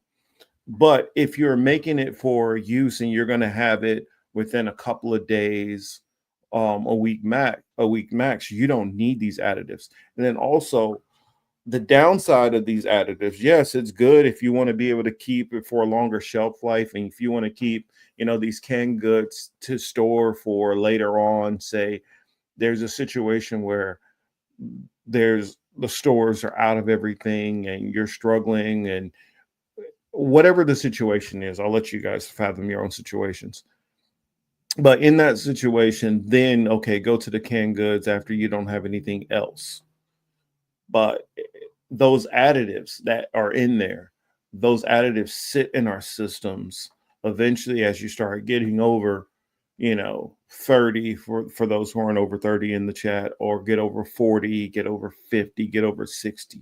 That stuff sits in your gut. It makes it bogs down your digestive tract. It leads to higher cortisol levels. It leads to higher blood pressure, irregular heart rates. And so all of this is crap that sits in your body. It doesn't necessarily hit you right away. You can go ahead and have a couple of cans of Campbell's soup and not touch anything for a while, but it's the repetitive use over years is typically what accumulates and gets you. That's the reason why, in my own mind, I believe there's a certain kind of symmetry that you have with the Food and Drug Administration, whether that be, Food and Drug Administration, and they're dealing with, big pharma, because they know for a fact how these things are going to affect you down the road. They have doctors and stuff on their staff. They test this stuff out. They do research studies and all that. All of these major food companies. And so they know, okay, people who consistently eat my product tend to gain this much weight, have blood pressure, are pre-diabetic. They know all of these types of things like that. And they share that information with your Blue Cross Blue Shields, your Kaisers, your United Healthcare, United, yeah, whatever it's called. I'm blanking on it. But they know all this. And so they know that, okay, you just had your last checkup. You just hit 50 years old. We know more than likely if you've had a diet that's consisted of this and this and this, and we have your medical records all these years, we noticed that at this certain time, you've gained this amount of weight. That means you're going to fall into a pre-diabetic stance. Your blood work is showing this and this and that. And granted, they might not be able to get your stuff from your medical records, but when you're researching stuff online, they know that you've been researching all this stuff that are, let's say, vitamins or whatever, You know, it might be just over the counter stuff. It might be vitamins. It might be different fruits. They know, all of these things they keep researching have to do with blood pressure. Is it possible this person is worried about their blood pressure? Well, they're worried about their blood pressure. Then maybe we could advise Lipitor to them because they, how these, what are they called? When they ask for you if you want to share have your information tracked or shared or whatever, and we're doing it for just to try to research and kind of keep track of information so we can better help you. They're doing that so they can figure out how to sell to you. And so that through line between what you eat and then what you're being prescribed is a whole lot thinner, because I guarantee you these corporations are all searching your data. So let's see what y'all saying in the chat. That makes sense. MSG enthusiasm restaurants we saw on food show a couple years ago concerning. Yeah, I mean, MSGs are not good for you. Now, I know that in the society that we're living in, it's hard to escape any of this crap. All of us are eating a certain amount of this poison regardless. But if you can limit a little bit here, limit a little there, it can make the big difference on your life and on your family's life and your, all your loved ones. So just things to put out there. Let's see, Nina, what did you have to say here?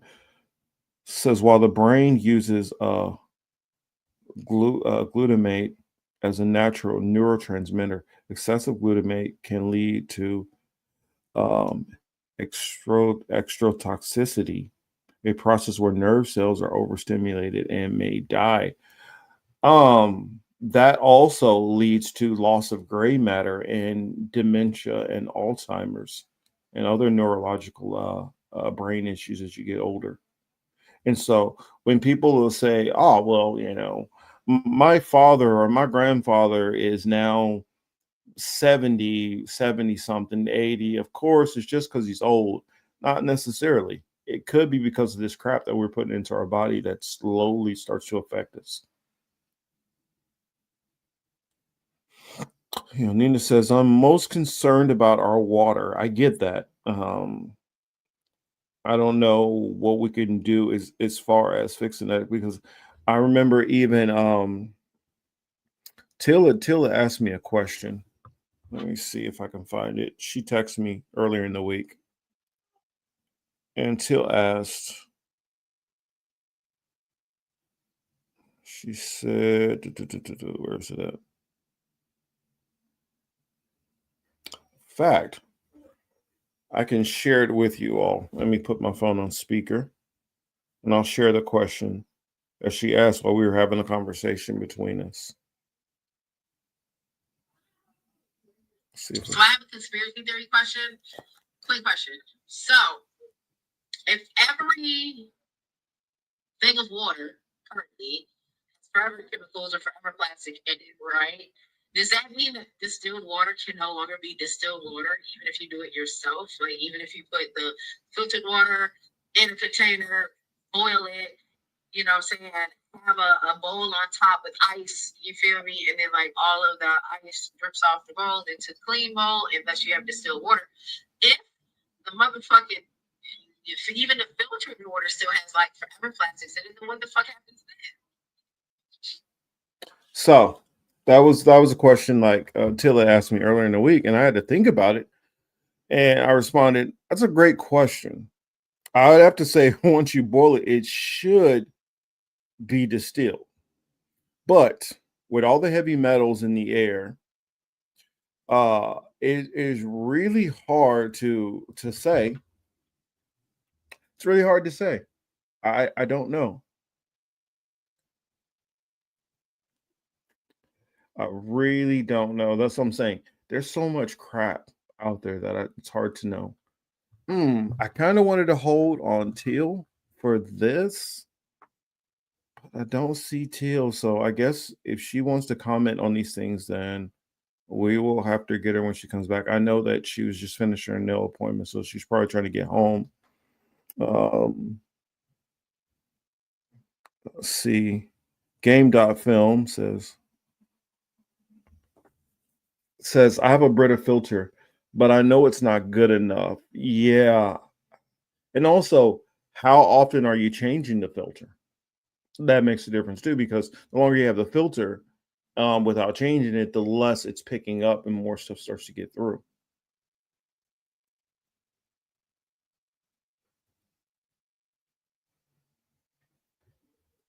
Jackie says, I'm concerned about how much water that these data centers and Bitcoin mines use up. That's a good question also. I honestly think that, like, especially that we have in some of these ones that they've just recently built, how much some of this computing power is taking up. In fact, that's what I will go to. Let me show that video.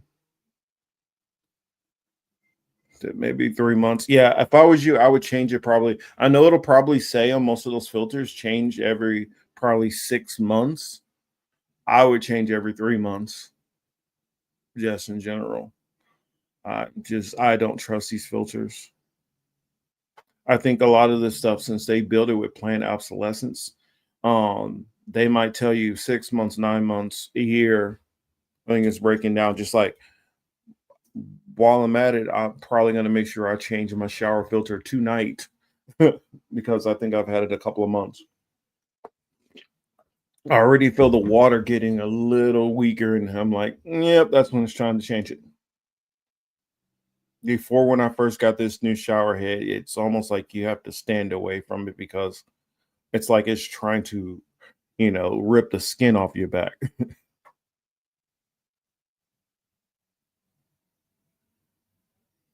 I think he's in Texas. Which, Texas, that's another reason why you should change it probably every 3 months, because Texas is really bad with their water. Let me close that one off. I wanted to save this one for Teal, but I don't know when she's going to hop back on.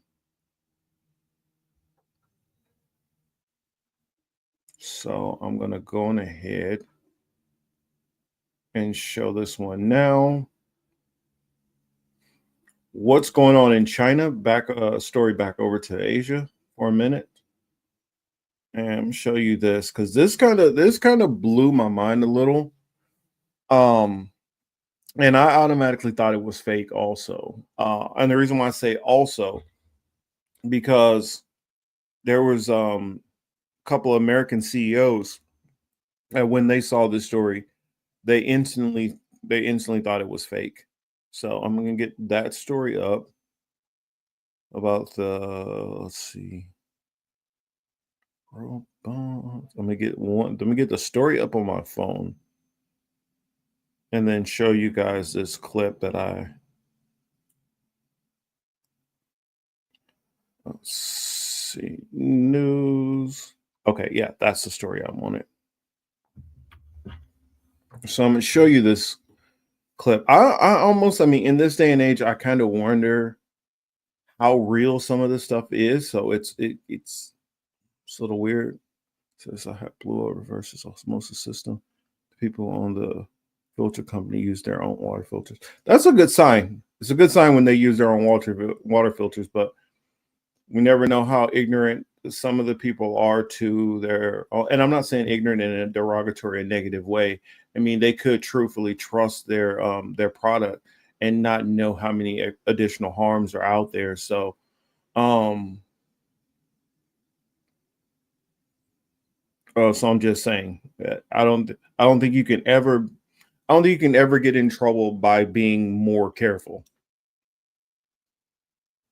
So let's share this video. And like some of the stuff that I've seen out of Japan also, Japan and China technologically are so much ahead of us and technology wise. And I don't know if that's a good thing or a bad thing. I really don't.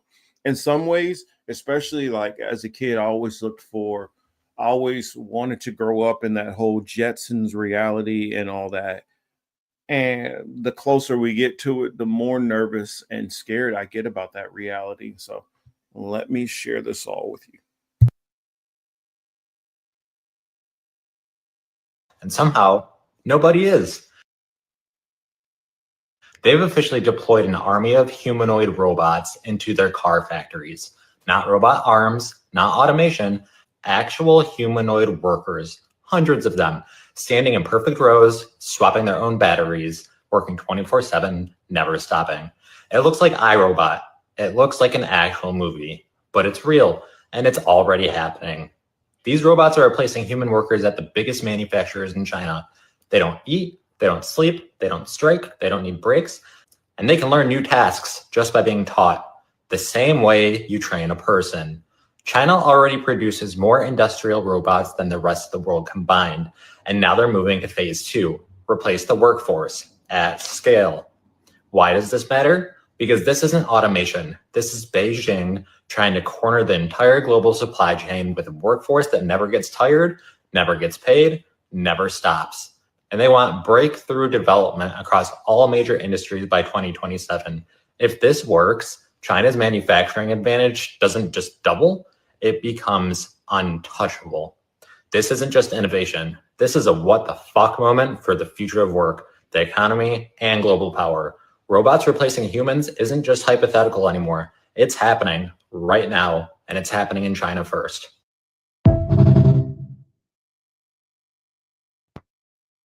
China just crossed a line.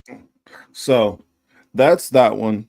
And so I want to actually find, well, let's see, let me take that down off the screen. I want to actually find the video so you can see the video that triggered me going down this rabbit hole of researching this. And I was like, okay, that makes me a little nervous. So let me find, okay, I'll show you this quick one first. And back.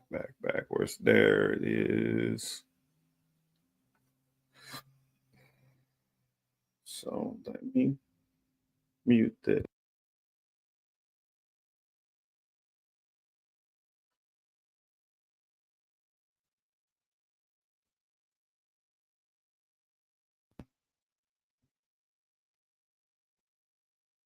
So this one reminded me directly of iRobot.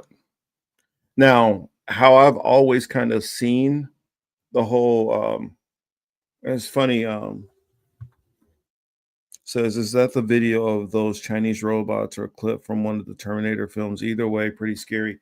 It's funny you mentioned it that way because I always looked at it in the whole timeline of things. Like as far as movies that have kind of related with this, I felt that you have almost like the first Terminator movie, the second Terminator movie, and then somewhere along that line within the Terminator movies, you have that iRobot phase where they start to get the robots all over the place. I would say probably iRobot. Well, I can't count the Terminator movies because they start going all over the place and it starts doing a whole lot with the time travel stuff. But and then some of them are kind of not. It's almost like they're, I don't know. It's what's that phrase called? Red something. Where you almost like make a movie and it erases like the last movie. Redconning.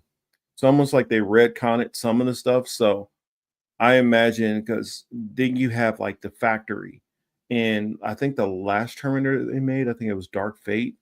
And I think that you did have like almost to a point where they were starting to have some robots in a lab.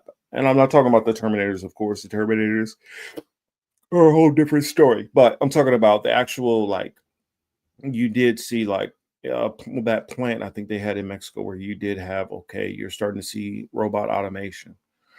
And then I would say iRobot is like that next in between before it gets to the future of the Terminators where there's the whole war with humans, and then eventually from that then you get to the phase of like the Matrix where they're in control, just in the movie timeline. Well, if that's the case, I wonder if in real life, we're at the timeline of roughly where iRobot was at. So let me show you this video, and then I'll read this article afterwards. No, I'll try to see if I can find another video afterwards, but this first one kind of like was enough for me. That I was like, okay, let's just confirm that this is not a fake video. But yeah, it kind of creeped me out a little bit. Oh, shoot. There's Teal. We'll bring Teal back to the stage. So, Teal, did you want to weigh in? Sorry, y'all. Yeah, it's all right. Did you want to weigh in a little on that Campbell's robots? On the what? Can you say it again? Did you want to weigh in at all on the Campbell Soup one, or did you want to? Fuck yeah, I did. Fuck yeah, I did. Put a pin in that. All right, going ahead. So, first off, y'all late as fuck to the party if y'all didn't think that we was eating people. First off. Second of all, I think we're eating people. That's my second thing. Third of all, bioengineered meat. Like, niggas, y'all been eating bioengineered meat for the longest. I.e., why I kept saying, why the homeless people ain't catching COVID? Why the crackheads ain't catching COVID? Because they eating Campbell's soup. Duh. Bush's beans, Campbell's soup, all that shit's made by the same thing. And not to mention, it has so many preservatives and so much shit. Like, it literally is falsifying you from the inside out. No wonder. And not to mention, nobody ever really eats the food that they create as far as manufacturers are concerned, because they know what shit they're doing to cut out having to pay so much to make this shit good. Like, this shit is not, that shit is not nuts to me. I was like, oh well, it is what it is. But yeah, that motherfucker was on the air saying, yeah, that shit's terrible. It's for poor people. Obviously, homeless people eat Campbell's soup all day long. Mm-hmm. So like, yeah, it's for poor people. Yeah, it's bioengineered food.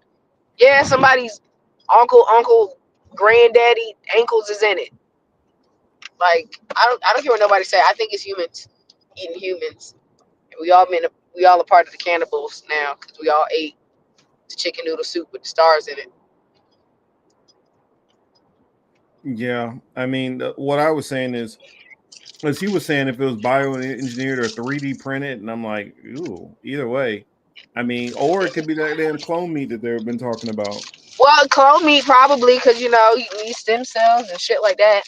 Mm-hmm. So they're growing it in a lab and feeding it to us. Yeah, and y'all don't know what bioengineer really means to these niggas. Yeah, you really don't. You really don't know what that means. You know, motherfuckers could be cloning humans just to kill them, just like they clone chickens just to kill them. Let me give a shout out to Jackie. She said, "Thanks, Marcus and Voodoo. Going to call it a night. Take care, everyone, and hope you all have enjoy the rest of your weekend. Jackie. We appreciate you also. Thank you, and you have a great and wonderful night." All the way from the UK. Mm-hmm. But yeah, I was like, I was saying, even if, let's say, for instance, even if it wasn't all that stuff in there, still all the additives and preservatives that they've been putting in that crap for the longest is just terrible for your insides. Yes.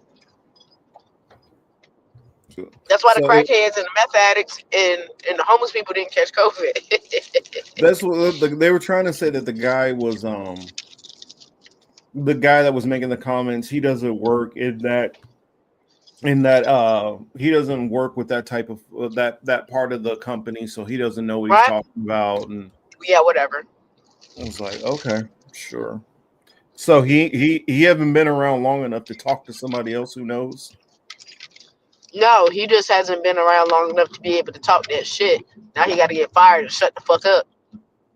I imagine that what they're going to do is they're going to keep him on investigation suspension for a while, and just say, keep your mouth shut, dude. They're going to wait till all this blows over, and then everything will be fine. They'll settle old boy out of court. They'll settle old boy out of court. Mm-hmm. Okay. Well, because of the reason why I say that is because of how forcefully that they defended, how much they defended him. He just doesn't know what he's talking about. Mm-hmm. Yeah, all right. That man was talking some heavy. That's some heavy facts right there. I believe Yeah. everything about it. I believe everything that he said. I mean, I believe I want to hear the rest of what he was saying because they only share that one clip over and over when oh boy said that there was more. And so hopefully when his case comes up and it goes to discovery, maybe the rest of that can get released. But more than likely they'll get that whole case sealed up and we won't hear nothing else about it. Ever again. Especially since USDA wasn't brought up and involved into it. Because they're supposed to be the ones that check meat. That's all the USDA does is check meat. They grade meat. They check the integrity of meat, proteins, and shit like that. And if you're not doing it, then what the fuck are y'all doing? Why are y'all here? No point in having USDA if they're not gonna do their job. Oh yeah. And look at what Wesley had to say. He said that guy was some cybersecurity vice president. He ain't got a clue about what's in Campbell's soup. In which I agree to some degree, but he's talked to people. He knows because obviously he's joking around with other executives.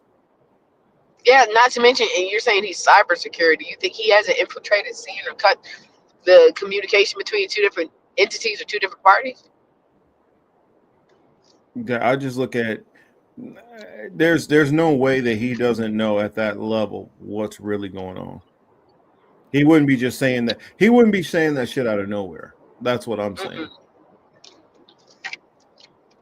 That's for damn sure too. Definitely agree with you on that. You don't make comments like that.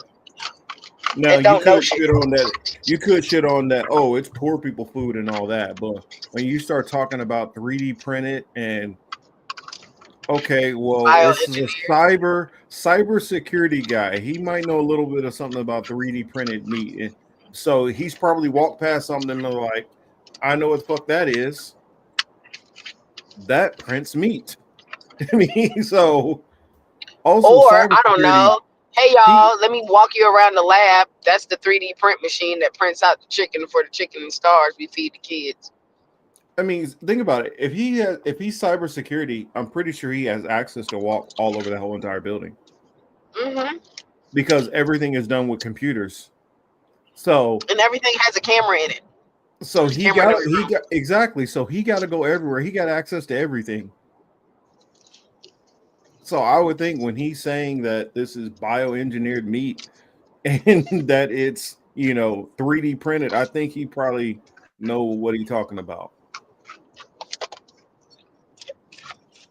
But I just love how everybody just stops at the 3D printed part. Everybody's like, "Oh, it's 3D printed." Everybody probably thinks it's like fake and plastic. Well, no, he said bioengineered too. I know, but like what does bioengineered people wouldn't mean think exactly? cannibalism off, but people wouldn't think cannibalism off the top of the dome. I think cannibalism. I don't rule it out. I mean, I don't rule anything out with these corporations. I really don't. Oh no.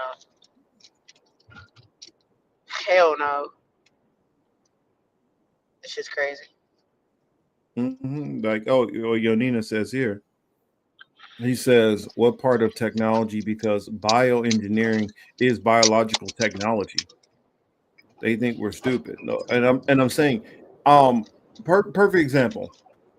In my job, whatever, our IT, they can have the means to look into everybody's things and everything that everybody's working on. Because if we have a problem with our computers, they're the person we call. That our corporate, literally from Hayward, they literally remote go into our computers when we're having problems. And so I don't know computers as well as they do. So how do I know what they see, what they don't know? So I know for a fact if I'm working on this order or that order, they can literally clearly see who I'm sending emails to, who I'm not, and what. And so it's the same thing. They can see when you open up your laptop for the day. Exactly. So when these people are using, let's say, if it is a 3D print machine, I guarantee you cybersecurity, it knows that because it has to have some kind of an internet connection when they're using it. To some server. To some server, they're gonna know that. Even the same thing with bioengineering, they're putting all that information into the computer and documenting it. None of these corporations are doing anything without documenting it. And so all this stuff is sitting on a server somewhere. And what the vice president of cybersecurity would be one of the people who would have access to that info. That's all I'm saying. He would have access to it to be able to read it. So I imagine he's read it at some point. That's why he made that comment. Also, not to mention of he's probably physically walked around the lab and seen the machines. Facts on that one. I mean, I know for a fact when what is it when you walk into like a say Budweiser, because I've done like a Budweiser tour. When you go there, security has access to walk around the whole entire building. So cybersecurity, you would be blown away how much of that stuff is operated through computers, regulating temperatures and this and that. That okay, your cyber security needs to work on that. Because nowadays, when you get in the workforce, so many more things go through your IT department than used to. I mean, now everything goes through IT, right? Right, Teal? Hell yeah, everything go through fucking IT. Mm-hmm. You can't do shit at nowhere without going through your time card is IT. Oh yeah. You get what I'm saying? Like, even if you clock in via your phone, which they did not have applications, you clock in from your phone, you got a geolocation. You think IT can't see that? Mm-hmm. Yeah, mine is on an app. It's on an app, so they know exactly when you log in. They know where from. All that.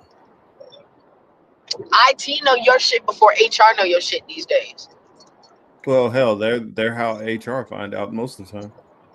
Thank you. You feel me? They snitch to HR. Yep, they're the ones sending the alert. Boom! Right here, Marcus went to lunch 1 minute over his 5 hour, lunch requirement. Because I don't know if y'all have that out there, but out here, if you do not go to lunch before the 5th hour, that is your company can get in trouble. And so that can get you written out. That honestly can lead you getting fired. That you don't take lunch before the 5th hour a certain amount of times. Because out here where California is sue happy, somebody is sued over that shit before. And so you get a certain amount of them. Now your company is paying a fine from denying you from going to lunch. Insane. Yeah. I'm like, dude, when I worked in Florida, man, that was something that I would have never expected. That there's plenty of times where I've literally worked the whole shift and been like, yo, I'm just gonna leave an hour early. They're like, all right, cool.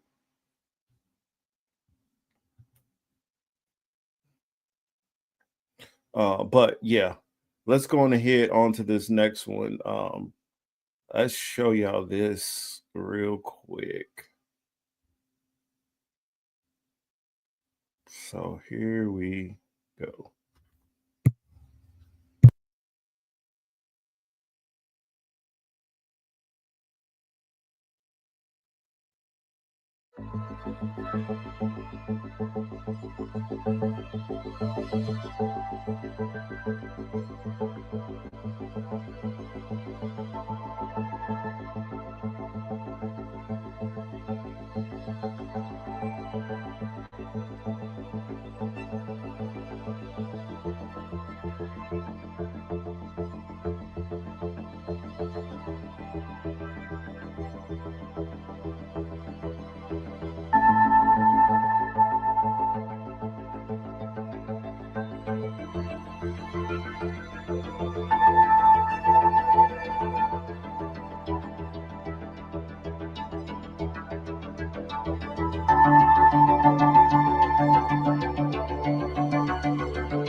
So that's just one of the videos about that. Let me back it up so we keep the robots on the screen.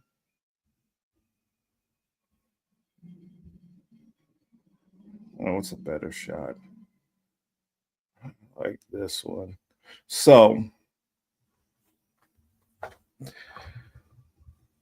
let's see. Wesley said,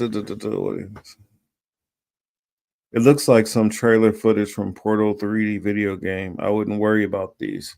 Well, this is a story because when the American company says it is fake, why U.S. industrial leader refused to believe China's robot march video.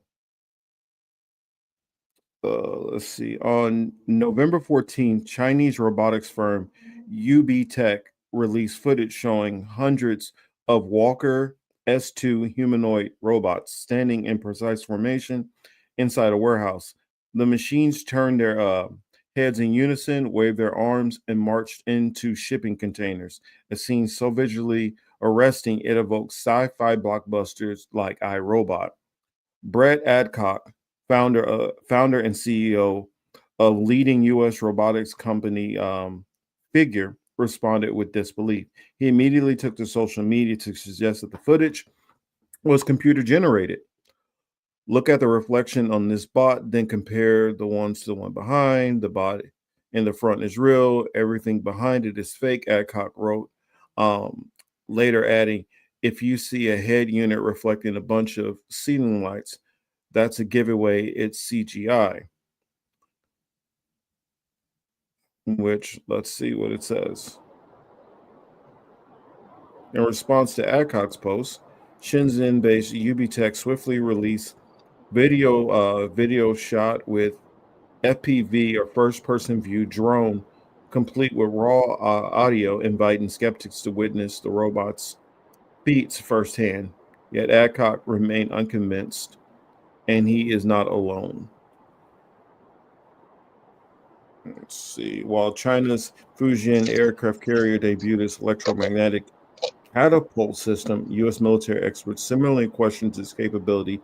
In such cases, assumptions rooted in past experience appear to cloud perceptions of China's present-day industrial reality. So let's look it over. I'll look it over again and see. Do you think it's fake too? Well, my thing is, I think what I do think is, why would China like show us their goods? You know, that's just where I'm at. I'm not gonna show you the best of the best that I got. You know what I'm saying? But I'm also not in the business of bluffing either. Not in the state day and age of AI. So I mean, I kind of believe that it could be real. Yeah, they say like if you look here, they say it like, oh, because of this is shiny and you see lights and you don't see lights here. That's a sign that it's fake. Let me back it up. Let's see. I mean, okay. Let's see. I'll mute it real quick and let's take a peek at it one more time. So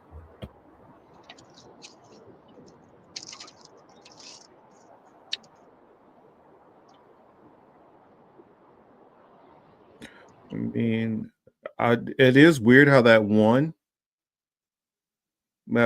does not have, it doesn't look shiny on its head, but those other ones all do. I don't know, unless that's a different faceplate for that one, or maybe that one got cracked or something and they swapped it out and just pushed it out there real quick for the video, because you can still see the lights on it. It's just the lights look dulled.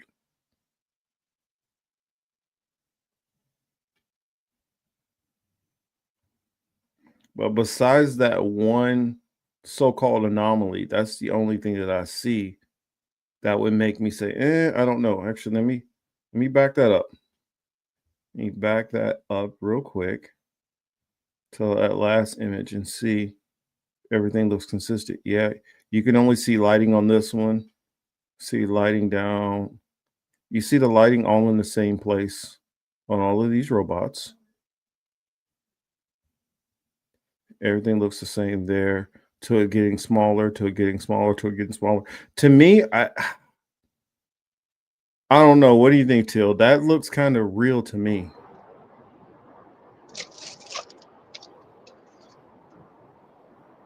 I mean, we already got them dog robots. I mean, what y'all think we missing so that we can't have these, so that it could be fake? That's where I'm at. Why? Since you want me to prove that it's so fucking real, prove to me it's so fucking fake. I don't need no reflection shit, nigga. Go over there and let me know it's not real. Mm-hmm. And so and remember what I was saying. Bring me one You back. can see this right here on this head looks shiny, whereas that looks dull. But if you look at that one where their one critique is, if you look at this, doesn't this head plate look not as shiny as the other ones? Yeah, but still, does that mean it's fake? No, what I'm saying is I don't think that it's fake. What I think is more than likely this one possibly fell and it cracked this thing. And they swapped it out with a quick one right before the shoot. Which that would allude to this being real, but they're hiding also some of the problem. Also, it could be just how close they are, proximity. I was thinking reflection. I was just thinking like maybe up close is tinted, like it's matte, or I don't know. Well, no, what I'm saying is the lighting is going to be different, of course, when you're this close. Yeah. You can still see light right there. That's the same as that. You can still see this. That's that one. You can see that one. That is this one. You can see this one. That is alluding to these lights right here. So I can see that you still have the same lights. It's just showing a different reflection due to how close that robot is versus how close the other ones are, because it's going to show different lighting.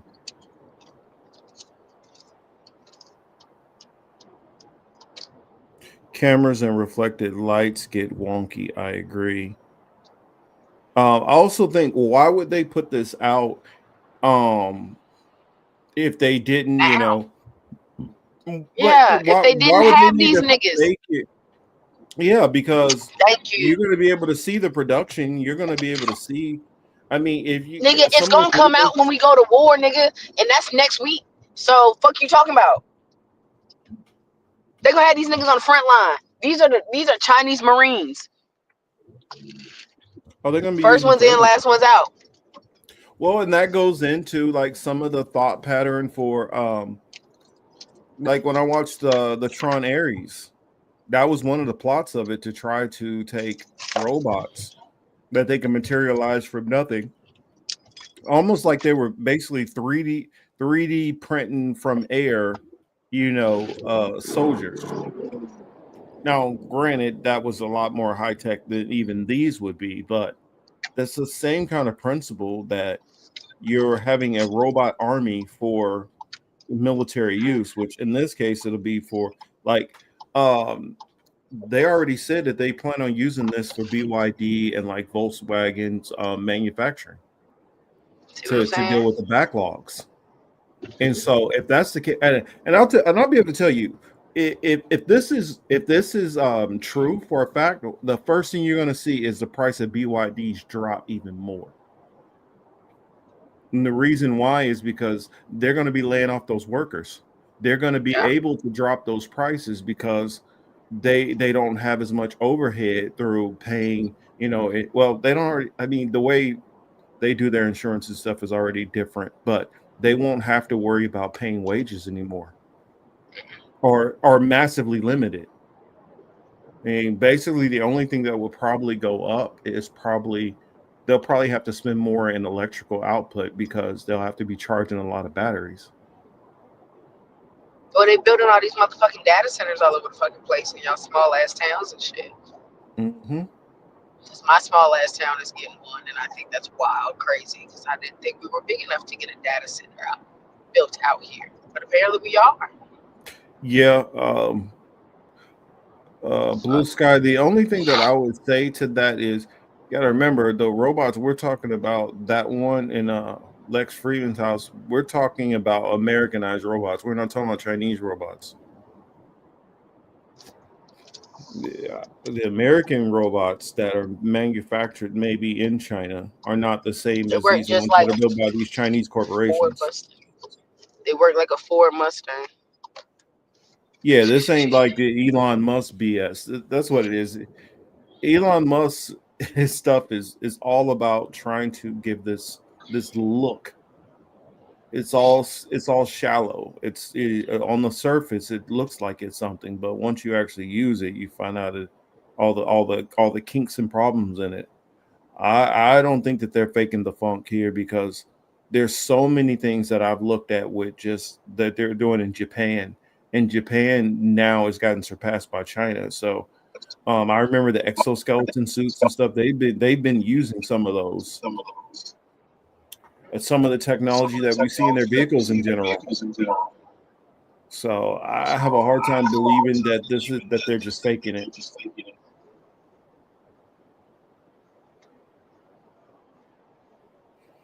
Yeah, Max says here. Think about it. I'll hear a little echo. Huh? Here, I hear a little bit of an echo. Oh, hold on. I'm sorry. Let me mute myself. My bad. No, you probably got it. Are you playing it live? If you're playing it live on something else, that's probably what it is. Max says, think about it too. The Chinese are beating US so bad in AI that it forces the US to do the Genesis project and no regulations on AI for 10 years. I agree. I just think that they don't want to face fact that China is kicking their ass so much in this front. All right, but yeah, going ahead. What were you gonna say, too? I truly believe that these are real. I'm just saying, like, they ain't got no reason to front on us and be like, well, we got robots. Nigga, it's China. Y'all better have robots. Like, come on now. Like, get out of here. Like, there's the stereotype is y'all always 10 steps ahead. So, like, I believe it. Y'all got robots. Like, the fuck? And then if you telling me y'all robots is about to build Volkswagens, that's such a hard car to work on. I work on Volkswagens. First off, it's hard car. You know what I'm saying? You got to problem solve this bitch. For real, for real. You know, but it's a logical problem solving thing. And once you get the hang of it, but if you can fix a Volkswagen, you can fix anything. That's like, you know what I'm saying? That's the stereotype. You telling me they make robots that can fix these bitches? Man, they about to be the best robots ever. Yeah, some of the stuff that I've just been hearing in general, I just think that I think people are trying to, they're trying to talk down what the hell is coming so that it gives them some time. They can buy some time for what the hell is coming, So I think America is so far behind the curve. Is this the actual? Yeah, this is.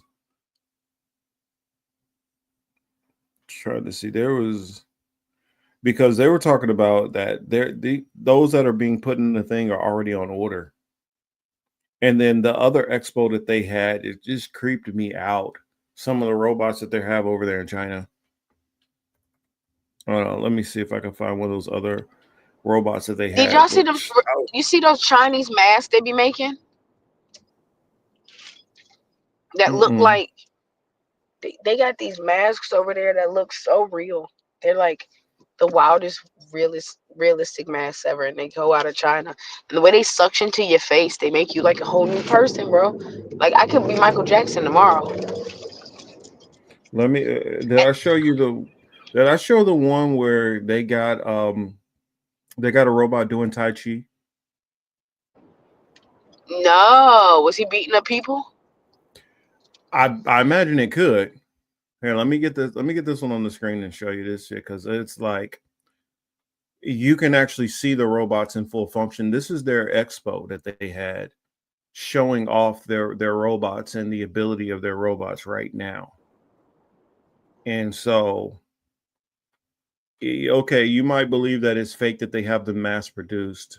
Some of the people were even saying that they believe that there are humans who are actually in these suits, or like the American ones where they got like these home robots, how they got like somebody who is basically controlling the robot. I mean, that could be possible. I don't rule anything out, but I don't know. This thing, even if that's the case, the way the way these things are responding to a person controlling them, it's kind of Well, that's impressive. another thing. Do they like? Is there going to be a point in time where they're no longer being controlled by a human? Do they get to go? Is that going to be Well, like they're saying that AWOL to these them? already Like, what's are. up? They're saying Oh, that these are like somebody is basically somebody is basically typing in a program for what they want them to do, but not like the other ones. Remember the other ones a couple of weeks ago that we showed where somebody literally has a headset on and they're moving the arm and it's moving. Like not like that. Like these are somebody's just put in a system, do Tai Chi, and it's just doing it. Like this is fully like actual AI responding to commands and operating it, not just basically a giant technological mannequin beat their ass. or a giant puppet. So here we go. A moment when science fiction quietly becomes ordinary life. When it walked on stage, the posture and balance looked familiar in a way that caught people off guard. That lifelike motion is not a trick. Iron is built around a spine-like core with bionic muscle groups, layered synthetic skin, and careful human proportions that make presence and interaction feel natural. The hands are the highlight. Each hand carries 22 degrees of freedom, powered by tiny harmonic joints that still fit inside a human-sized palm. Across the body, Iron totals 82 degrees of freedom, which is why it rotates, gestures, and shifts, weight the way people do. The intelligence stack is part of XPeng's physical AI program. Vision language task and vision language action models coordinate what Iron sees and hears with how each joint moves, and an in-house compute platform delivers about 2,250 TOPS to fuse sensing, planning, and action in real time.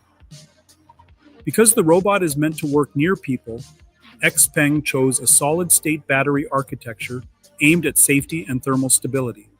The idea is a simple one: power it safely and let it belong in human spaces. The internet noise came from somewhere else entirely.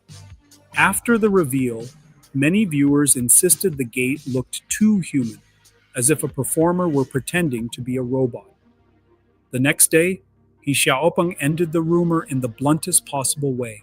With Iron powered on, he cut open the fiber skin on the robot's leg and showed the frame, actuators, and wiring. He also opened panels around the torso to display the structure while Iron stood calmly. A conspiracy theory turned into a defining proof. XPeng's deployment plan puts Iron where people will actually need it. Early roles are human-facing work such as reception, retail assistance, concierge tasks, light security, and guided tours in museums or showrooms.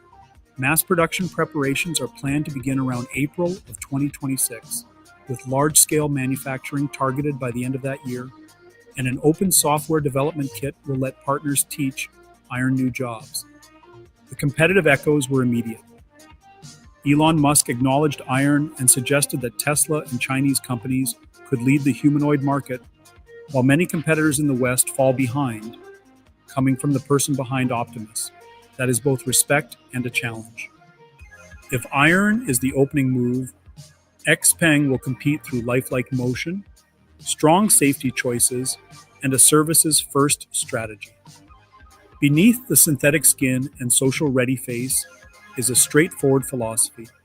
Build the body well, power it safely, give it practical jobs, and let developers add more. The result is a machine that walks like us, gestures like us. So I'm looking at that and I'm like, just accept that the Chinese are that far ahead of us. Yeah, Max says maybe China will create a real life Wailing Yutani. I agree. I think that's what they're doing right now. And that's the reason why these Elon Musks and people like that have been talking about that the robots are coming. And the reason why they seem like they're kind of like stuck into which way to go is because they know that it's bad, that it's going to take people's jobs, but they don't know how to stop it. But at the same time, they don't want to be caught behind it either. So I don't know. Sorry, go ahead too.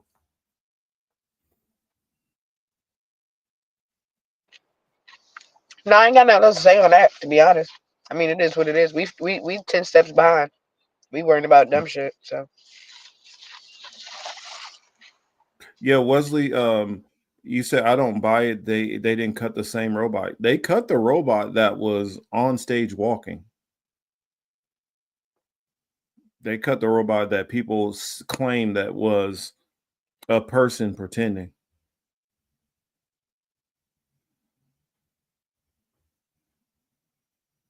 I don't know. I think that they can get in a whole lot of trouble if they are actually lying. So I don't know why these corporations would go to this extent. That I I've mean, been watching for honestly, 20 because years. all right, then listen to the naysayers.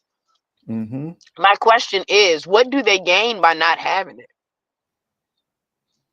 In fact, they run into more problems not having it and saying you got it. Because then the corporation is set up as a fraud and you will collapse.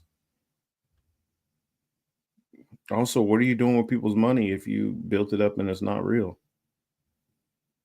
Oh no, but on that note, that's just what I kind of bring to people's attention, that it's looking like that sooner than later that those will be built.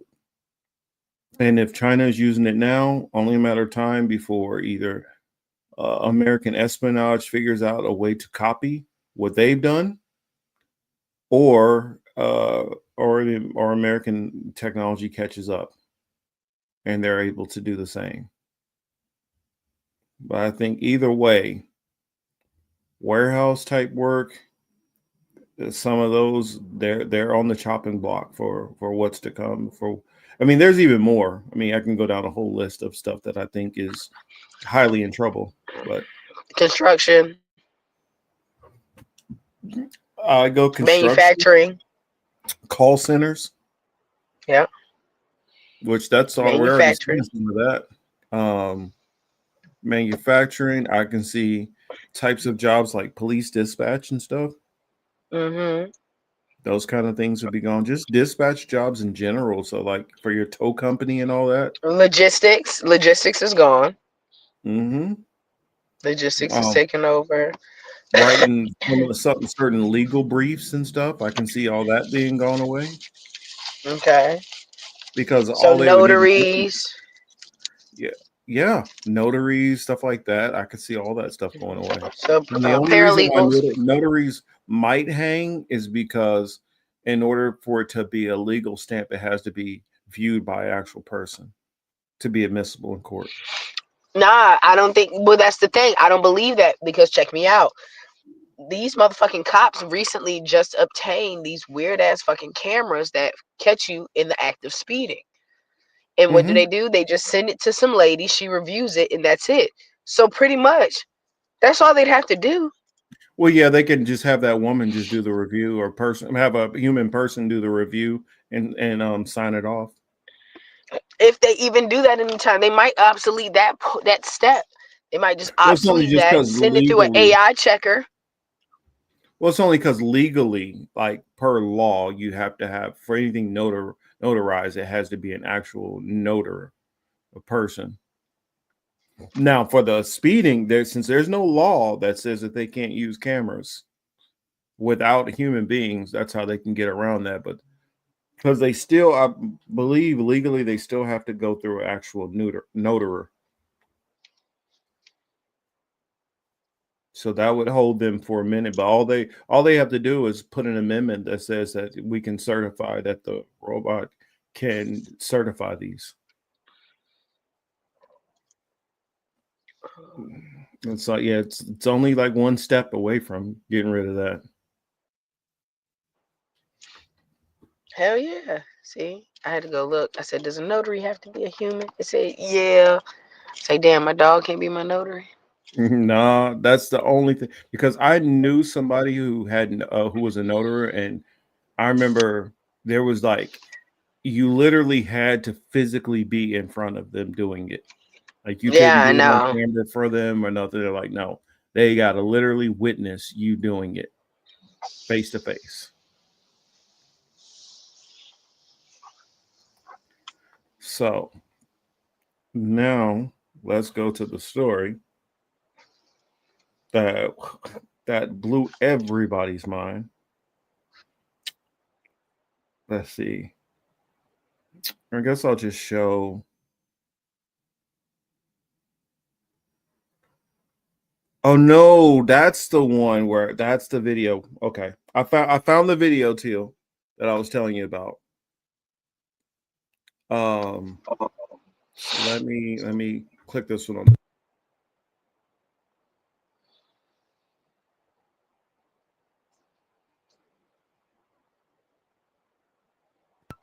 Is Kaiser really calling me on a Saturday evening? Calm down, Kaiser.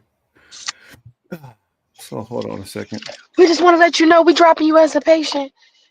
No, they're trying to say get your ass in here for your MRI. Mm-mm. Your doctor already ordered it, so come on. We need that money. So here it is. Check this shit out. And stop me at any point when you want me to do any point where you want to hop in. Jesus, my favorite part of the day. Yeah, let's do this. Go ahead. I'm gonna mute first. I'm gonna get him at least a third of the way through before I say Yeah. something. For those who haven't heard this story, I will let the news report explain it for you. A federal grand jury indicted 2 North Texas men accused of plotting to invade a foreign island, kill the men, and take the women as sex slaves. Prosecutors say one of the men enlisted in the Air Force to get military training he thought he needed. Fox 4's Blake Hansen in our newsroom tonight with these stunning allegations. Blake. Yeah, Stephen Heather, federal prosecutors say the suspects didn't plan to go it alone. In fact, the feds say they plan to recruit people who are homeless in Washington, D.C. to serve on their, quote, expeditionary force and take over a small Haitian island. The grand jury indictment handed up today charges 21-year-old Gavin Weisenberg from Allen and 20-year-old Tanner Thomas from Argyle with conspiracy to murder, maim, or kidnap in a foreign country, as well as a charge of production of child pornography. Record show Weisenberg was booked into the Collin County Jail in July. We've not been able to find a mugshot for Thomas. Prosecutors say he was in the U.S. Air Force at the time.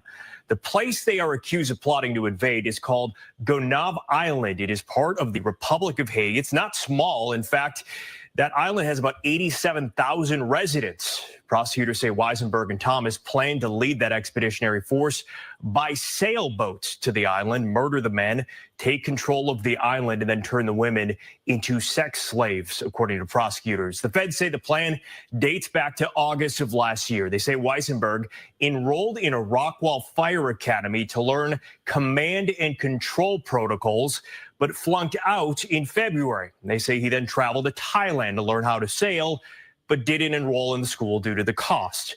The feds say Thomas, meanwhile, enlisted in the Air Force in January and in March, changed his station assignment from Germany to Maryland to better coordinate the invasion and recruit the homeless population in D.C. We reached out to attorneys listed for Weisenberg and did not hear back. We could not find attorneys listed for Thomas. Prosecutors say they face up to life in prison if convicted on the conspiracy to murder charge. Kill the men and take the women as sex slaves. Kill the men and take the women as sex slaves. Kill the men and take the women as sex slaves. If you didn't know already, white men make up 29% of the U.S. population, but are accounted for over 77% of the people caught with child. You know what? Yeah, we back. Yeah, we back. Now, let's get into today's story, not wasting no time. Now, I was originally going to have this as part of the culture, the series, the culture, but I felt like we might as well just have this topic by itself as a standalone topic. So today we have, as you can see by the headline, 2 Texas men, 2 white men from Texas have been indicted in a plot to assassinate all the men and enslave the women and the children on a Haitian island.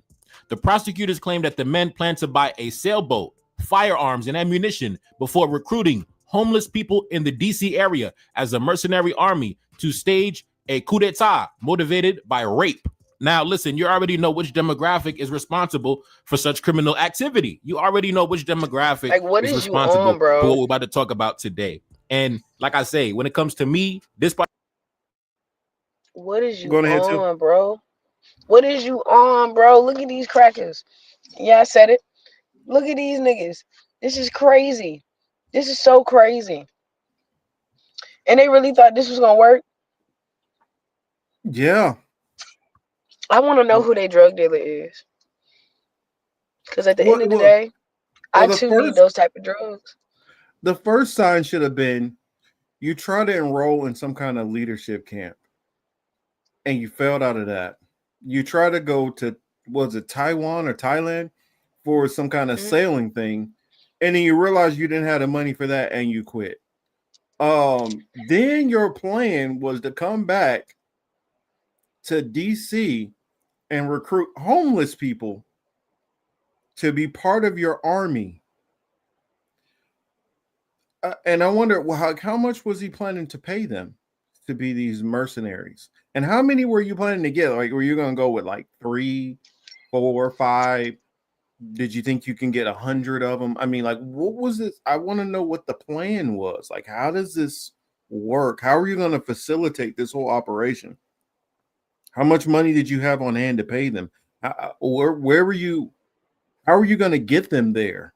Like, you were going to get all, however many men you think you could have fit on a sailing boat? That's why I throw out maybe 100.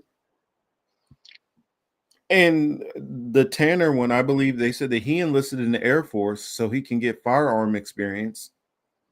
And he got How long y'all been thinking about this is my thing. Like, y'all been that's y'all why been sitting on this like a little grip. Yeah. Let me see. Let me skip ahead in his video, because I think he's there. It is right here. So here. I'll let him talk a little bit more, explain out his feelings and thoughts, because he's going to say when he first seen this plot. Particular demographic, I'm very familiar with these guys, man. Nothing they do surprises me. My ancestors wrote literature explaining their mentality, their proclivities, and their activities. So when it comes to me, nothing they do surprises me at all, right? I'm a very well-studied black man who knows my history very well with these people. Anyway, let's get into the story. In North Texas, federal prosecutors say that 2 young men aged 21 and 20 years old spent nearly an entire year planning an attack on a Haitian island, the island of La Gonave, which is home to approximately 85 to 87,000 people. 21-year-old Gavin Rivers Weissenberg and 20-year-old Tanner Christopher Thomas of Argyle, Texas, allegedly developed an international plan to sail to the island of La Gonave off the coast of Haiti, eliminate all the men there, overthrow the local authorities, and then place the women and children into slavery, with the particular focus on the exploitation of the minors. The court documents describe an extended preparation period going back to August 2024 through July 2025. The investigators say that the pair had learned Haitian Creole. They researched weapons and equipment and actively tried to recruit other people into the scheme, including homeless people in Washington, D.C., to form a makeshift army. One of the suspects even enlisted in the United States Air Force, allegedly with the goal of gaining military skills to use in the planned attack, while the other suspect enrolled in the fire academy to learn command and control procedure. He later traveled to Thailand intending to study sailing, but never completed the course due to the cost. According to court documents, their intended mission involved purchasing a boat, obtaining firearms, ammunition, and other weapons, sailing to the island of La Gonave, killing the entire male population, and forcing the women and children under their control. Federal agents also noted that both the suspects already face serious accusations involving crimes against minors in the United States, involving a charge that they coerced a young person to produce illegal images and videos on camera back in August 2024. This case also highlights a broader issue long raised by Haitian authorities. For decades, white men from various countries, most often presenting themselves as missionaries, volunteers, or charitable workers, have been implicated in crimes against Haitian children. The allegations in this indictment fit into the wider pattern, where vulnerable communities are intentionally targeted by outsiders, particularly white men, who view the region as a place where they can act with impunity. Both suspects, Weisenberg and Thomas, are now charged with conspiracy to commit murder, maim, kidnap in a foreign country, a federal offense carrying a potential life sentence, along with the production of harmful material involving minors, which carries a mandatory minimum of 15 years in prison. Now, this reminds me because I remember the exact day because I was watching the conversation happen on the internet as it was happening, right? There was this guy, right? He had over how many subscribers he had on Twitter? He had over 300,000 subscribers, right? And I remember seeing him on the internet. He was going viral because he said, how come us white men don't just invade Haiti and let's just take Haiti, bro. Let's just go down to Haiti with like 50 guys with handguns and let's just take territory, right? And like a bunch of white men in the comment section, man, let's do it, bro. Let's do it, bro. I'm in. What time we leaving? What time we going? Let's do it, right? And I was just watching the conversation, from the shadows, right? Just watching the enthusiasm and like how they were talking, right? So now when I see this happen, a year later, and they said that these guys started planning their attack around the exact same time that this conversation was happening on social media. I think this conversation happened around like summer 2024, and they said these guys started planning their attack back around summer 2024, right? So, it's just very interesting to me how I saw the conversation happening live on social media, and then these guys actually went out and tried to put it into action. Right. But of course, nobody has their eyes on this demographic because everybody thinks that this demographic is full of upstanding citizens, good, righteous, moral people. And due to the fact that they spend billions and trillions into propaganda, rewriting fake history, right, rewriting the historical narrative on themselves as a demographic, people tend to underestimate the level of barbarity and savagery that these guys exhibit on a regular basis. That's why we have the illustrious broadcast called The Culture. Go to my playlist section. We have over 40 episodes where we discuss the crimes these guys commit every single day across the nation and across the world. But so that lays out the timeline and his channel. If you want to see the whole video of this, I don't know. Teal, I will let you pronounce that. Can you see it? What is it? Nefa Kare Desalinese? I don't know. I don't know how to say that. So I'm not going to try. Well, I guess I tried my best, and I would take this, copy it, and I will put that into our chat. So anybody who's looking live, if you wanted to click on it. Oh, that's right. There we go.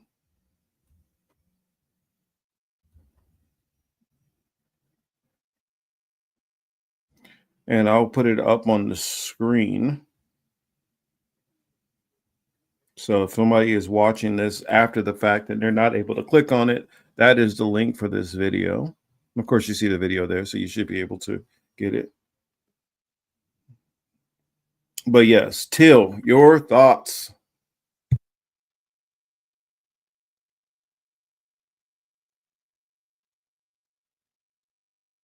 I figure let's go big on them again. Just look at these two.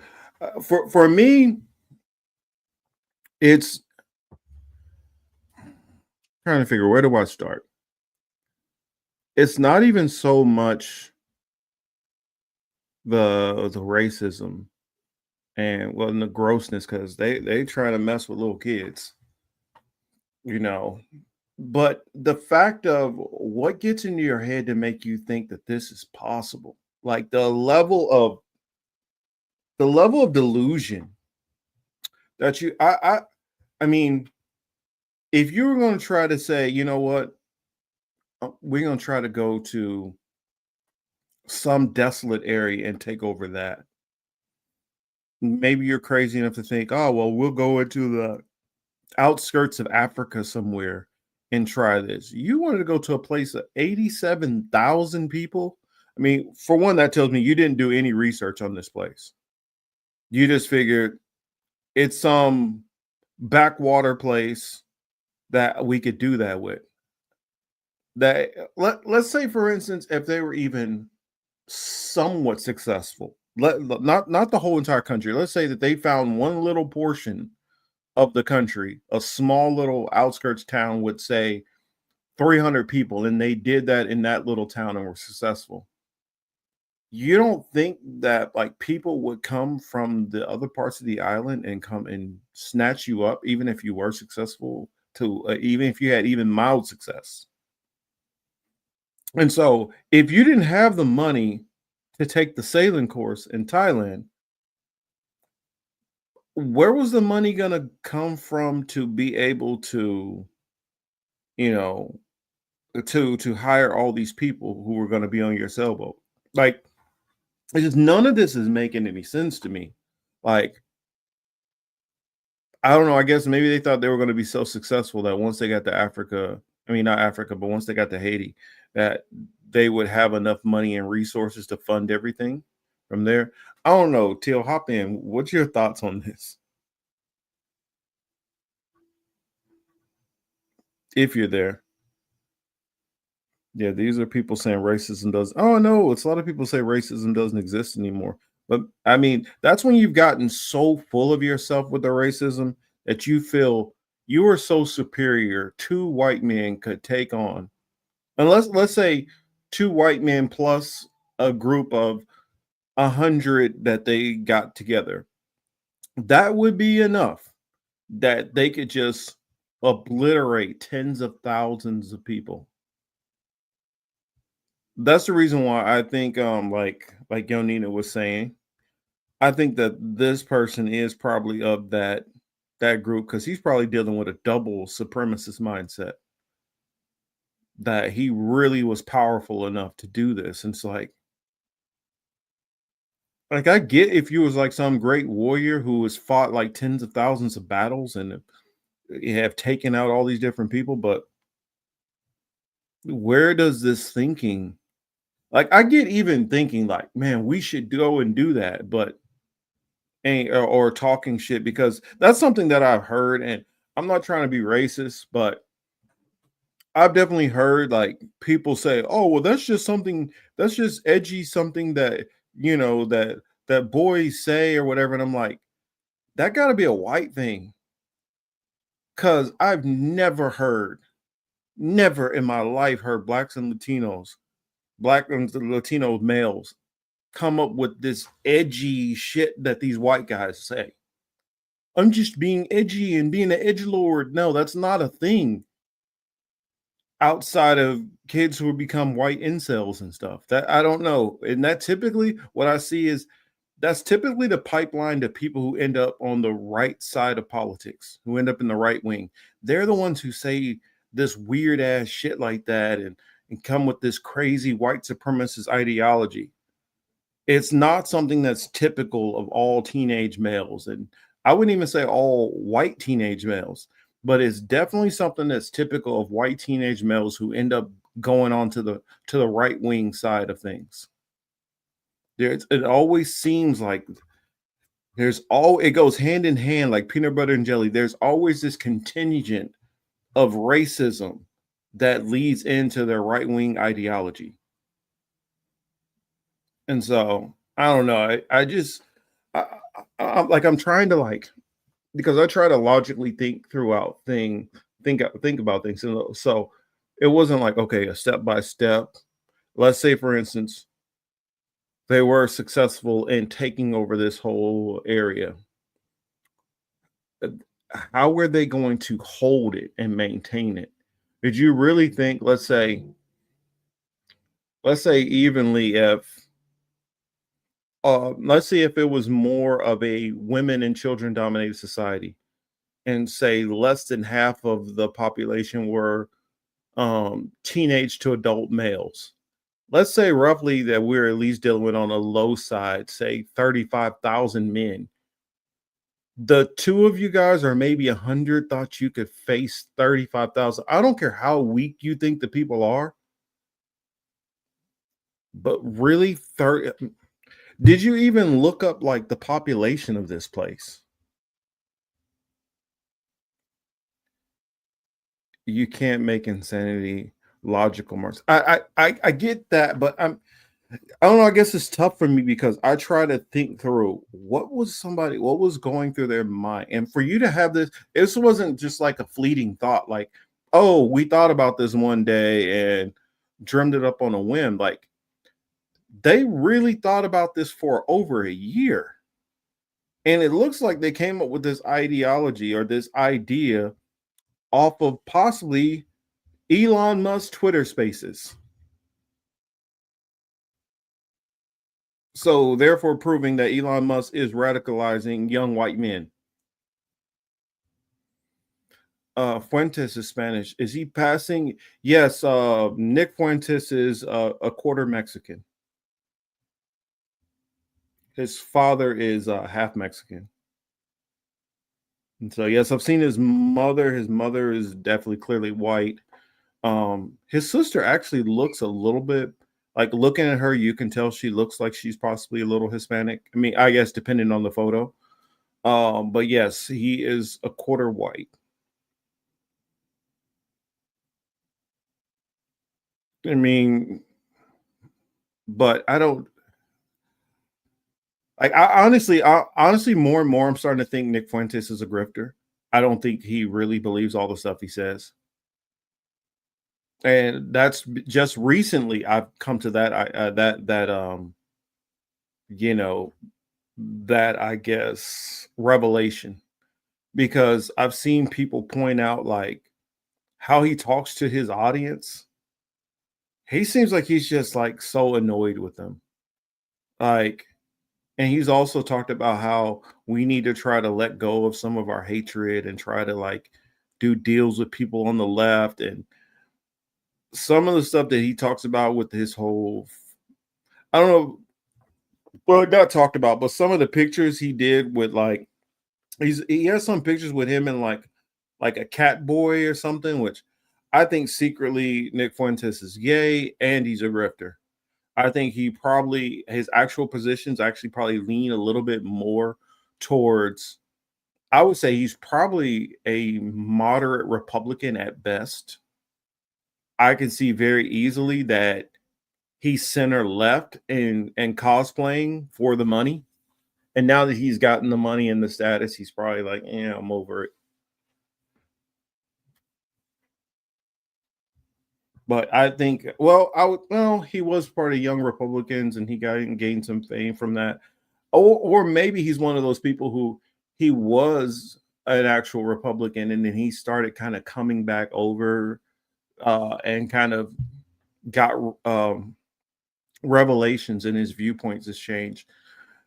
Like for instance, we're going to be I'm going to be bringing on a guest host soon. I have to make sure I work on the schedules with him and try to check. But a young kid that I'm excited to have join us on some of these shows, and we'll see how it goes. I know that he changed from his positions, and I remember talking to this kid when he was younger. And he was part of TPUSA. And he's went from being part of TPUSA to dramatically changing from his former kind of conservative mindset. Now, I'm not saying everything is changed. He's still, but it's proof that people in real life can over years kind of change from some of their perspectives. And he was always very open-minded, even when he was part of TPUSA. So we had many conversations, which I was friends with his mom, so it's interesting watching the young man grow up and how his viewpoints have changed and how open-minded he always was. I always thought he was very, very intelligent. I knew just give him time. He'll see the pathway on his own. And so you guys will meet him soon enough when I bring on the guest host. But it's interesting. And I'm sure on stories like this, he can probably help shed some light on where some of these young men come from, because he's probably heard, I don't know to what degree. I mean, because of the fact that he's Mexican, I doubt that they will probably be so comfortable to throw these kind of conversations around in front of him. But pretty sure he's probably heard some stuff through the grapevine. So it'd be interesting to hear his perspective on topics like this. So I'll probably reach out to him to try to get him on and introduce you guys to, a future contributor to the show. And start him off with that. So said they were planning on this before that even occurred. Cat fed Fuentes can't believe anybody takes him serious. Yeah, I don't take him seriously at all. But I just can't believe that these knuckleheads, and they already were trying to do the stuff they were already in trouble for the stuff with the youth. That I'm just like, yeah, gross. And so you would think when two young men talk about taking over a place or whatever and get rid of men, you'd think that they would be because they're going after the women.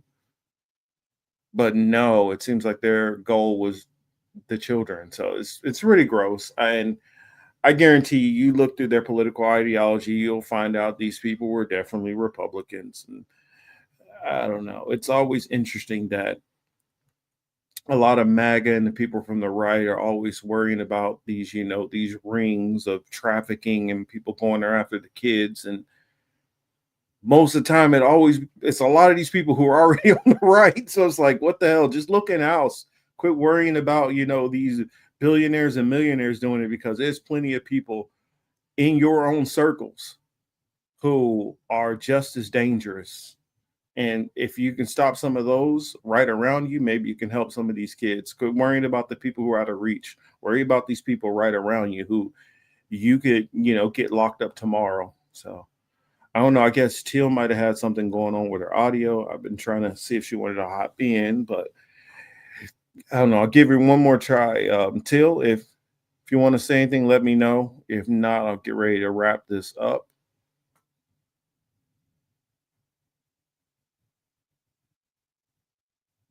I don't know. I could tell her mute came off, but her audio looks off.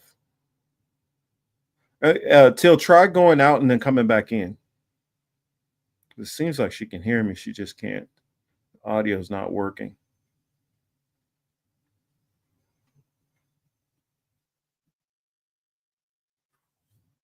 Let's see. Yeah, I mean, I watched one video where it was somebody like for Nick Fuentes, and they were saying like good things about him, like, "Oh, you've showed me so much and taught me so much," and he was just like freaking annoyed with him. He's like, just ignore politics. Just get a life. All right, there you are. I can hear something. There we go. That's better. Okay, all right. Okay, because I was talking I know shit. she got a lot to say. I know you got a lot. I do. I was talking so much shit because I was like, these motherfuckers thought they could round up homeless people and it was gonna work. Mm-hmm. Oh, you didn't hear none of this shit I said. I was popping shit over here. I was like, yo, these motherfuckers really was like, we just gonna round up a whole bunch of homeless people out of DC. Do you know how crazy homeless people are? Mm-hmm. And you think you gonna give these homeless people orders? Yeah. What? What? You idiot fucks. And y'all had all this fucking time. Y'all took this whole fucking year and didn't figure it out that y'all wasn't gonna make this shit shake.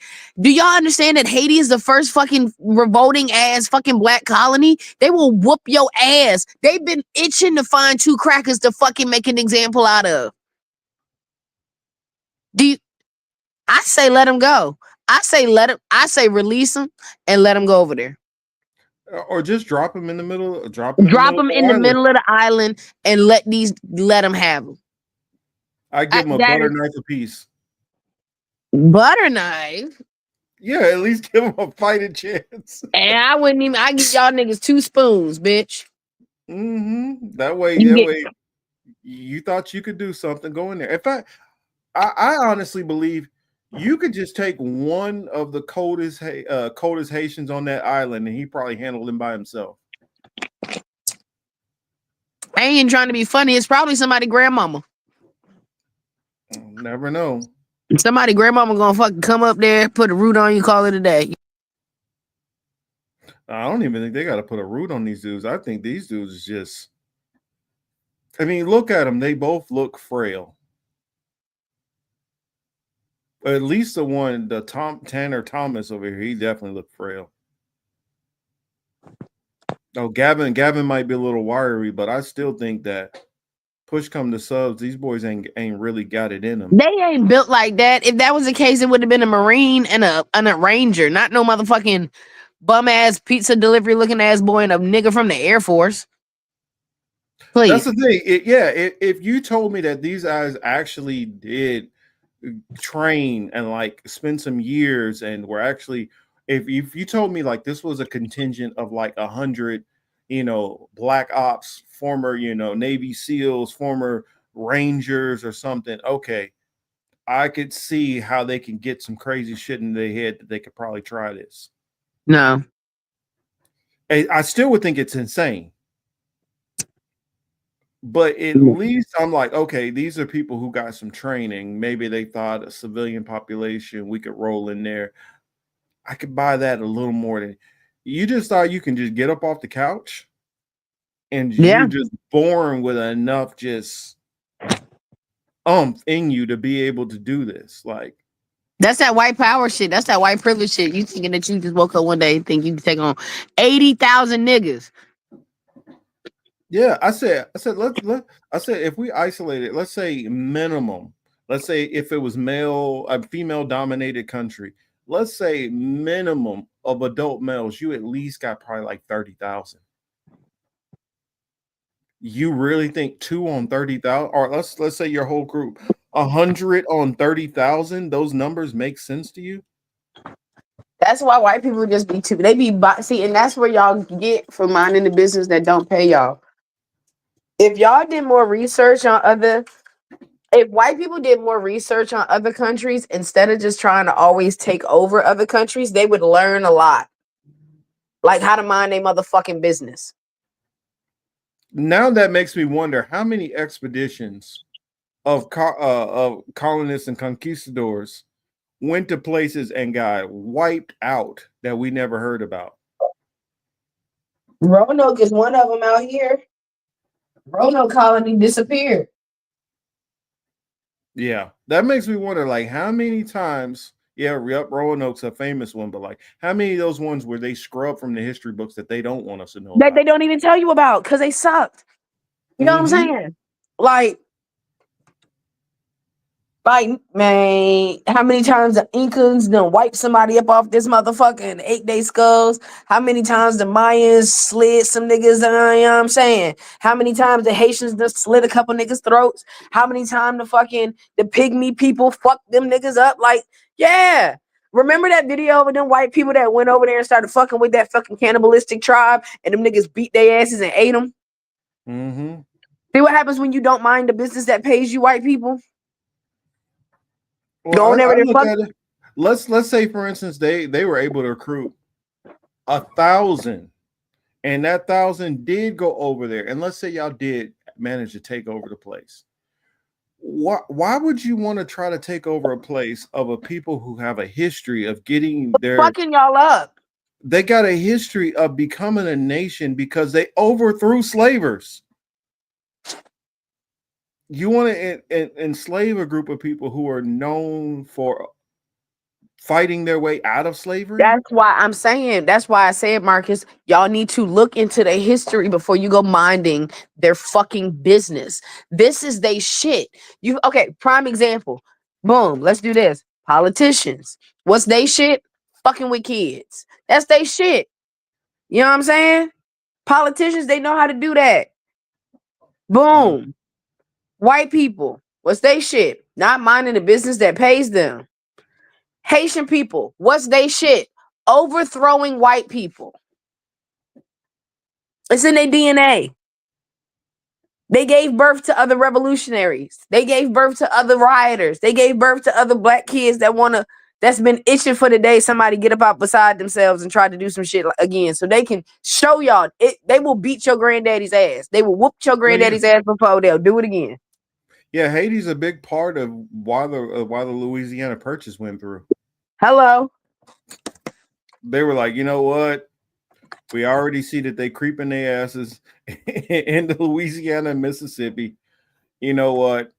we just gonna go ahead and sell this because we already fighting over here against the British, and we can't afford to be fighting on all these different fronts.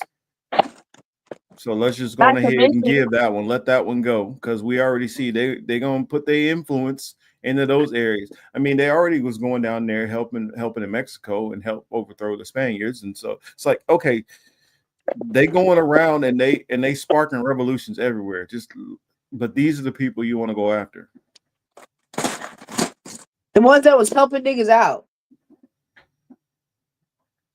Okay. Like that's what I'm saying. Even let's say if that island only had 800 people, and you managed to overthrow them with a force of 1,000, these people are always going to be plotting to overthrow you. I don't care how long it took. I don't care if you were able to maintain it until you guys are like 80, 90 years old. At some point, you're going to be woken up to a knife in your stomach. Is that the future you wanted? Even if you were, and I'm like, that's if the numbers were small enough. I mean, did y'all do no research on this place y'all plan to try to take over? I mean, y'all sounded like Ted Cruz in that Tucker Carlson interview, not being able to name shit about Iran, not being able to name shit about the Bible he professes in. It's like, if I'm gonna go do something, like if you're gonna build a house somewhere, you gotta and survey the you bought land, the man. land, you're not gonna survey the land, figure out, okay, can I build here? Is this good land? I mean, how deep can I build my foundation? Do I got room for a basement? I mean, you're not gonna just at least do a little basic research on what the hell you're trying to do. Okay. I just want to throw this out there. I know this isn't representing all white people. I'm also understanding this is not representing all people that are in the military. But I just want to throw out this little sidebar. You're telling me a white man that made it through basic, that is supposed to be defending our country, didn't know that he needed to survey the land before he went out on the mission? He only spent 3 months in the military. Oh, what the fuck? This dude just made it through boot camp and thought that was enough. Are you not entertained? He thought that was enough training. And this dude thought, I'm going to go to firefighting school to get leadership training on running a country. A coup. So you thought to run your own little private military conquistador force, a colonizing force, you thought going to firefighting training made the most sense.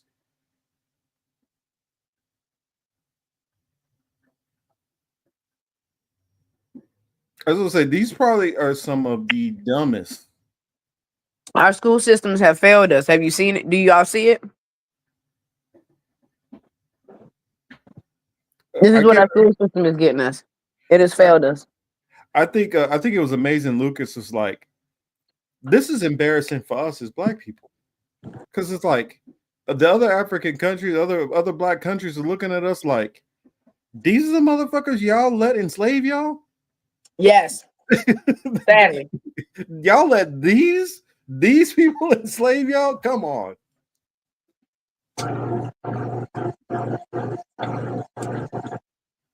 Embarrassing.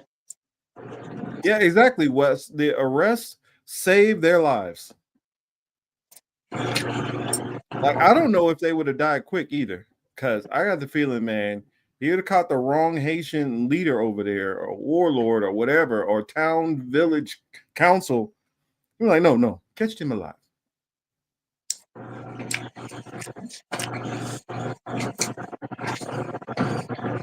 Especially like if they would have fucked up and went to mainland Haiti instead. We would have got their asses. Plus, also, we don't know shit about this little island. I know I don't know anything about it. Nope. How do we know that this was a peaceful little, quiet little island, and you weren't going into the most dangerous, treacherous part of Haiti? I hope you were. Them people saved your lives. Mm-hmm. I hope your parents are embarrassed. I really hope they are. In fact, what was the name of the place? Ganav. How I did don't y'all know. even find this island though? For y'all not to do no research, y'all found this island. Let's see. Let me try to find out a little bit about it. Is a large Haitian island. Look, you didn't go. You didn't think. Let me go to one of the little ones. No. That's that white privilege, white power shit. They think they can do whatever the fuck they want to and they gonna succeed every time. So technically, this is the place where this looks pretty damn close to where Christopher Columbus would have landed in the first place. Mm. It says the largest satellite island of Hispaniola, measuring approximately 60 kilometers or 37 miles long by 9 miles wide, with a mostly barren and hilly landscape. That's what they probably heard. It's mostly barren. What that's supposed to mean? They mostly, when they heard barren, they probably assumed that mostly ain't nobody there. I'm trying to see, like, why did they think this was a good idea? Like, what made them say, you know what, that's the spot to go to? Okay, I'm looking at it. Yeah, it's very easily, like, if you were sailing, they could have screwed up and went, because you would have had to go past the mainland part of Haiti. You would have had to go past the mainland part of, and it's very possible you could have drifted right into one of these other parts. I don't know why you made this decision. I don't know what I'm just still trying to, I don't know. I guess it's my problem, always trying to understand things. But it does not make sense to me why this decision was made. Because white people think they go succeed every time they do some shit. Rude awakening. Well, I mean, that's all I got on it. I don't know. You got any more closing thoughts on this before we wrap? White people, mind the business that pay you. Don't go to Haiti trying to do some wild shit like this. This is a bad idea. This is a bad move. 0 stars. That's all. Yeah, my thoughts also, man. Don't quit doing dumb shit, people. Come on. People quit doing dumb shit. Don't go to Haiti. Deal with your own life and handle what you can handle. Also, I mean, it's literally a Bible scripture that tells you about measuring the cost. In fact, I'm gonna pull that one up. I'm gonna pull that scripture up for you, because I guarantee you these people were probably evangelicals. So here it is. Luke 14:28. It says, "For which of you intending to build a tower, sitteth down first and counteth the cost, whether ye have sufficient to finish it." So let me give you that in a more newer translation. This is in the CEV. Suppose you want to build a tower. What is first thing you will do? Won't you sit down and figure out how much it will cost and if you have enough money to pay for it? Jesus, so sorry. Have some common sense and learn first before you do stupid shit. That said, hopefully y'all have a great weekend. Hopefully y'all enjoy the show. Thank you for everybody who swung through, who was here from the beginning, whether you popped in for 5 minutes, just hopped in the middle, hopped in at the end, or you're watching this later on. We appreciate you and value you. You said the new KJV for the win. Let me see. What is the new KJV? What does it say in there? I normally like the GNT. It's pretty interesting. But let's see what the new KJV said. Dang, how many translations do they have in here? New KJV, For which of you intending to build a tower does not sit down first and count the costs, whether he has enough to finish it? Good one. Good one. Here, let me give you, I said I like the GNT. Let's see what the GNT said. How did they say it? Says, if one of you is planning to build a tower, you sit down first and figure out what it will cost to see if you have enough money to finish the job. I don't know. Both of them are pretty solid. But on that note, I don't know if you heard the news that I brought up that I'm going to be bringing in a guest host who's going to start joining us. You know, I don't know what his schedules and stuff work out, but I'm going to be bringing him in. So we got a younger fella in that'll be joining us. And I said it'll be interesting because even when I first met the young man, he was always very open-minded, even though he was coming from a different perspective. And I always felt like, you know what, I'm gonna give him some time. I bet you over years his views are gonna change, because the more he learns, because at that time he was still like 17, 18. And I was like, just give him some time, give him some time. And now I was talking to him again after some years, and he's completely flipped around on a lot of things and a lot of stuff. Me and him, we were talking, and he's done quite a lot of research to get to the point where he is. But he started off as TP USA and is now considers himself center left. Okay. So I'm very excited to, bring him around. And also he can give us some perspectives on, what it was like for somebody being around that whole TPUSA kind of thing, and what some of the people in his circles coming from that right wing, I would say evangelical base, how they were saying things and how they were seeing things. And he also I remember him talking multiple times about him hanging out with Charlie Kirk and stuff. So that'll be interesting too. So I don't know. I'm looking forward to that. Hell yeah. Got some interesting stuff. So I look forward to I'm gonna probably hit Justin up and see if he can make it for next week's show. That'd be probably a lot of fun to have him on. Hell yeah, because it's gonna be my birthday next Saturday. Okay. Oh yeah, so you'll be away. Well, nah, I don't think I'll be away. I think I'll probably be here for like at least the first half of the show. Okay. I mean, I can always try to do it a little bit earlier. Make sure that you're not hanging out so long. I appreciate you. Okay, that's what I'll do. I'll See everybody's face on my birthday, because then I can actually come back and start showing my face. All right. And then just send me throughout the week, I guess. We'll chop it up and figure out what kind of stuff we both keeping our eyes on, and I'll get some stories from Justin also, and then we'll go from there. Hell yeah. But all right. This Thanks, been guys. Whoa, anything you want to plug before we get out of here? Oh, I'm getting my Twitch back up. So you can find my Twitch at Boo Boo Kitty Fucks, BOOBUKITEEFUXZ on Twitch. And I'm gonna be trying to hurry up and finish my damn games. I've been trying my best to finish my Assassin's Creed, so let's hope I can finish it soon. Oh yeah, also possibility we might be switching some of our streaming, so we might be on more places that we might be streaming to, because we might be using I don't know. We'll work out all that stuff, and then we'll tell you guys once we get it situated.